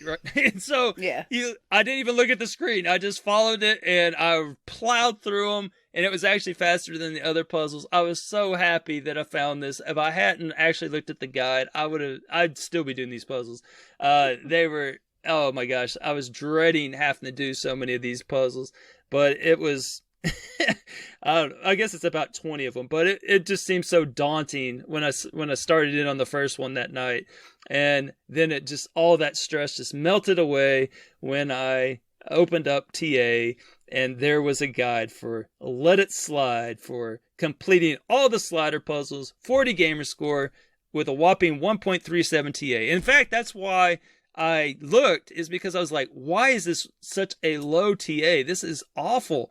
And why is it 1.37? And yeah, so I was looking at that, and it just didn't make sense. And that's why, because there's a freaking guide. So there you go. Well, and something else to note about National Geographic Challenge is it is a pre-Xbox One, pre-Radalaika, pre-Zidalon, pre-Victory Road, easy 1K. It's got a 1270 TA score and takes 6 to 8 hours. And because it doesn't require any particular kind of Twitch skill or anything like that, this was the kind of game that achievement hunters in 2011 and 2012 would gravitate toward, which is part of why that is so low. It's just who it attracted at the time. There weren't that many good options for easy gamerscore back in the day. Right, which makes total sense why you have not got the completion, but rather only 21 of the achievements. You're missing 6. What is going on? Several of those are easy now. There are a couple that are glitchy, and I want to say I did one to finish a long quiz show or to win a long quiz show, and a long quiz show takes a while. I mean, it probably takes 15 minutes, but it felt like it took half a day. Kind of like the sliding puzzles. Yeah. And I went through the quiz show and it didn't pop. And that was the last time I tried. I was just like, you know what? This is too much time sitting here for something I'm not really enjoying. I've never been a completionist, so I'm just going to let this one go. But, maybe I'll go back to it someday. I think I turned on my 360 once this month, so that might be as good an excuse as any, as it's not backwards compatible. As many of these trivia games are, I think. Yeah, a lot of them are dead. It looks like you played it initially in 2012, and then you came back to it in 2017 for one achievement, probably just to get the O for like a challenge or something. Maybe so, yeah. Yeah, or RTDO or something. But yeah, you haven't really touched it much. So. Well, back in 2012, my niece would have been all of 7, so we legit popped it in to just play the game.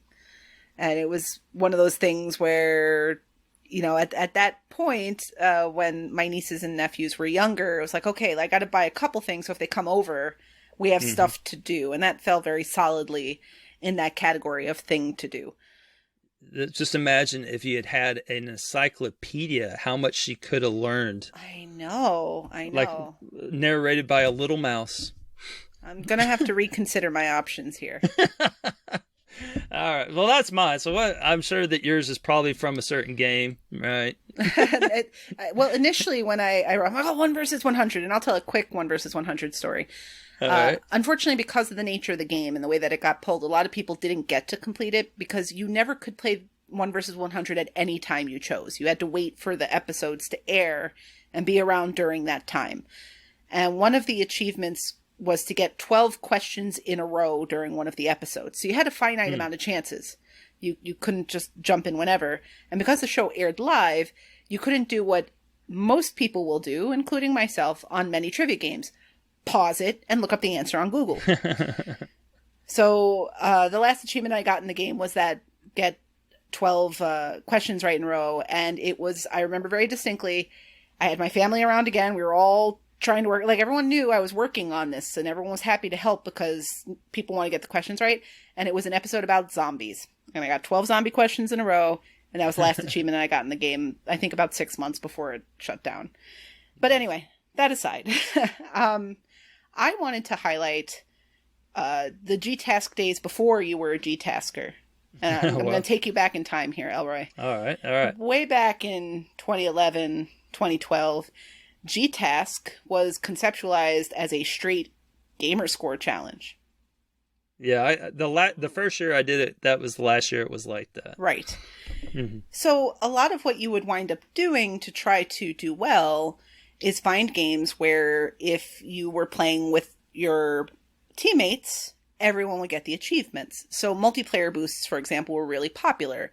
You'd get a game like Soldier of Fortune, which is terrible, or Ruse, which is probably okay, but I've only ever boosted the multiplayer. And you'd get 300 or 400 gamer score in a quick boost, but you'd get it amongst all 4 of the teammates. So that's how you would game the system at that time. And one of the games that was super good, actually I guess it's 3 of the games that were super good for this, were it was Nat Geo TV, and then it was the Sesame Street TV and DVD. I think Nat Geo only had 1 version released. And what would happen in those games is you would log in the other profiles, and they might play with you. They might not, but everyone will get the achievements. That year... That's pretty nice. Yeah, it was nice for that contest. And that year, we were trying to stay above board. Usually, like, everyone knows there's little ways that people cheat the system in G-Task. It happens every year. But we don't do the whole profile login thing usually, but we wanted to take advantage of this. And it was myself and Elle and our friend Phil who were on the team that year. And we want to get everyone the points, but Phil doesn't live here. He lives in Ottawa. Well, it just so happened that summer, Phil took a trip from Ottawa to New York, actually brought down his family, and we all hung out for 3 or 4 days. Elle's family, Phil's family, and myself. And while he was here, we worked on Connect Nat Geo and Sesame Street. So it was a good time. I remember very specifically there was one part in Connect Nat Geo. So you've played that one, right? You had said that earlier? Or wait, you played regular Nat Geo, right? And you talked about Connect Sesame Street. Yeah, is the Nat Geo, that's the one with like bears and stuff in it? Yes, yeah. Okay, I couldn't get that one to work for some reason. I own it and I played through and I got to where I thought I would have an achievement and it didn't pop, and I was like, well, is this game dead? I don't know if it's dead or not. So okay, I own it. I don't know. I couldn't get it to work for some reason. Okay, well there was one mini game in there where it had something to do with an octopus, and you had to like get stuff and move them into treasure chests. I don't remember exactly what it was, but I distinctly remember being up at 2 a.m. while Phil and Elle were asleep, finishing this and getting that lovely achievement for everybody because we were all there. So, but yeah,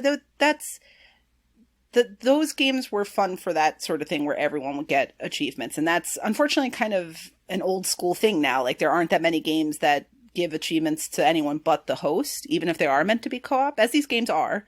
They're meant to allow anybody to shout the answers or to step up.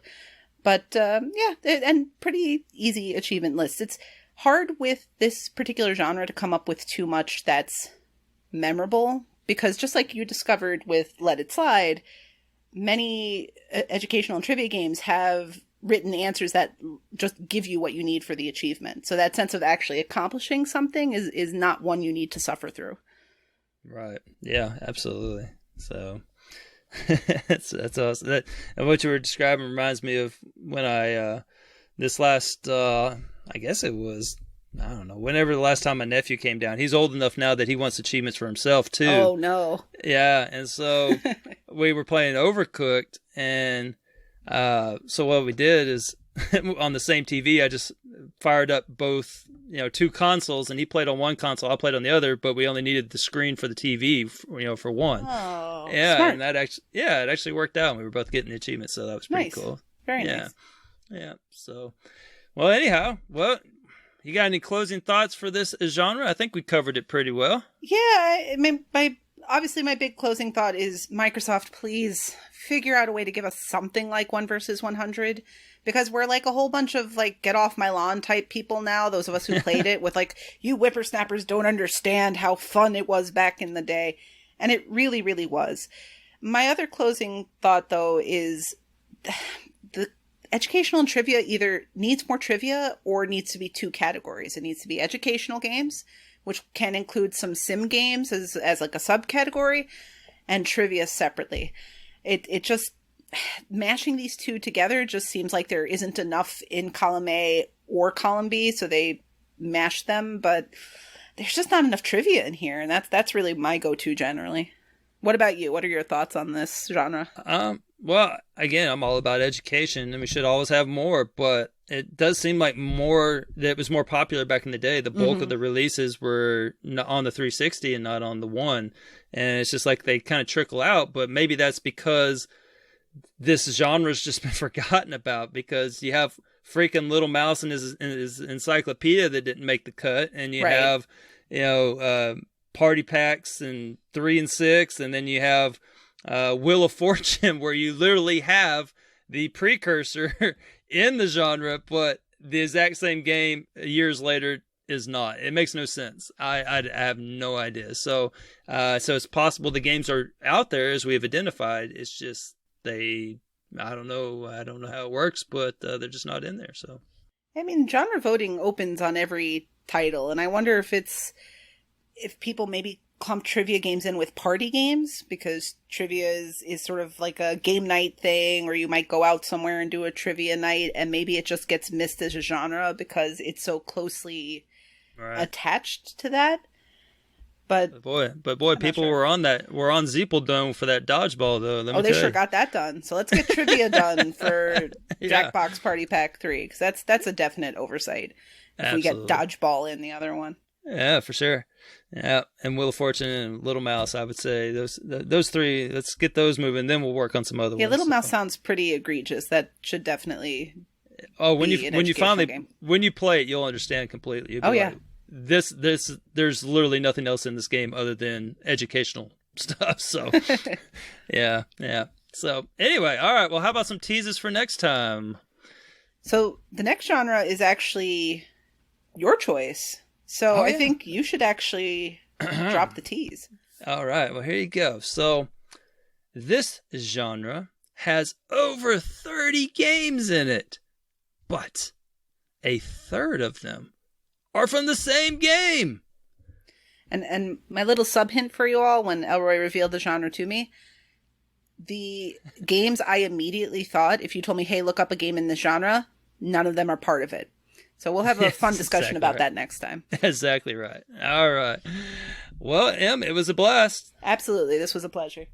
All right. So, as always, let us know in the old Discord what you think, and let's get cracking on getting some of these omissions in, all right? Sounds good. All right. Thanks, y'all, for listening. Thanks.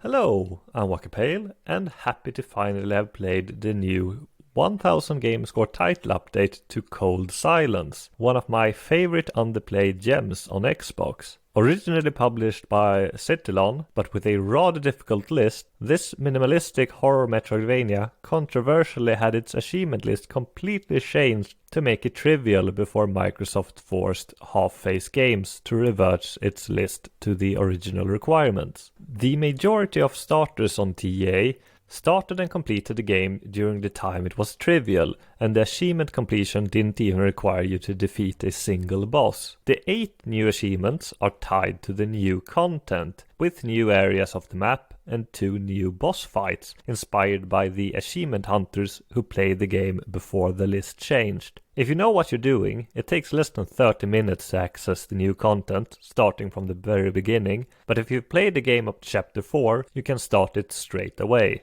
On top of the new content, Cold Silence now has a more generous checkpoint system, making completing the entire game easier and less punishing, as well as a new ability unlocked by defeating the new bosses, which lets you toggle invulnerability on and off, making the other achievements way easier. You can't use all of your abilities while invulnerable, but if you're careful, a no damage run of the game should be significantly easier than without the new ability. Playing the new content blind will take you around 2 to 3 hours, as it, on top of the new areas, makes you explore most of the map with new enemies present, collecting 12 souls named after the 12 gamer tags with the highest gamer score in the game before the achievement list became extremely easy. Using a guide, the new title update can be completed in less than an hour once you access the new content. CHJ Carter VL put together a guide for finding the souls, which makes finding them easy, but you have to get them all without dying, which is not terribly difficult, but can be challenging. As with the main game, the boss fights and weird story beats are the highlights.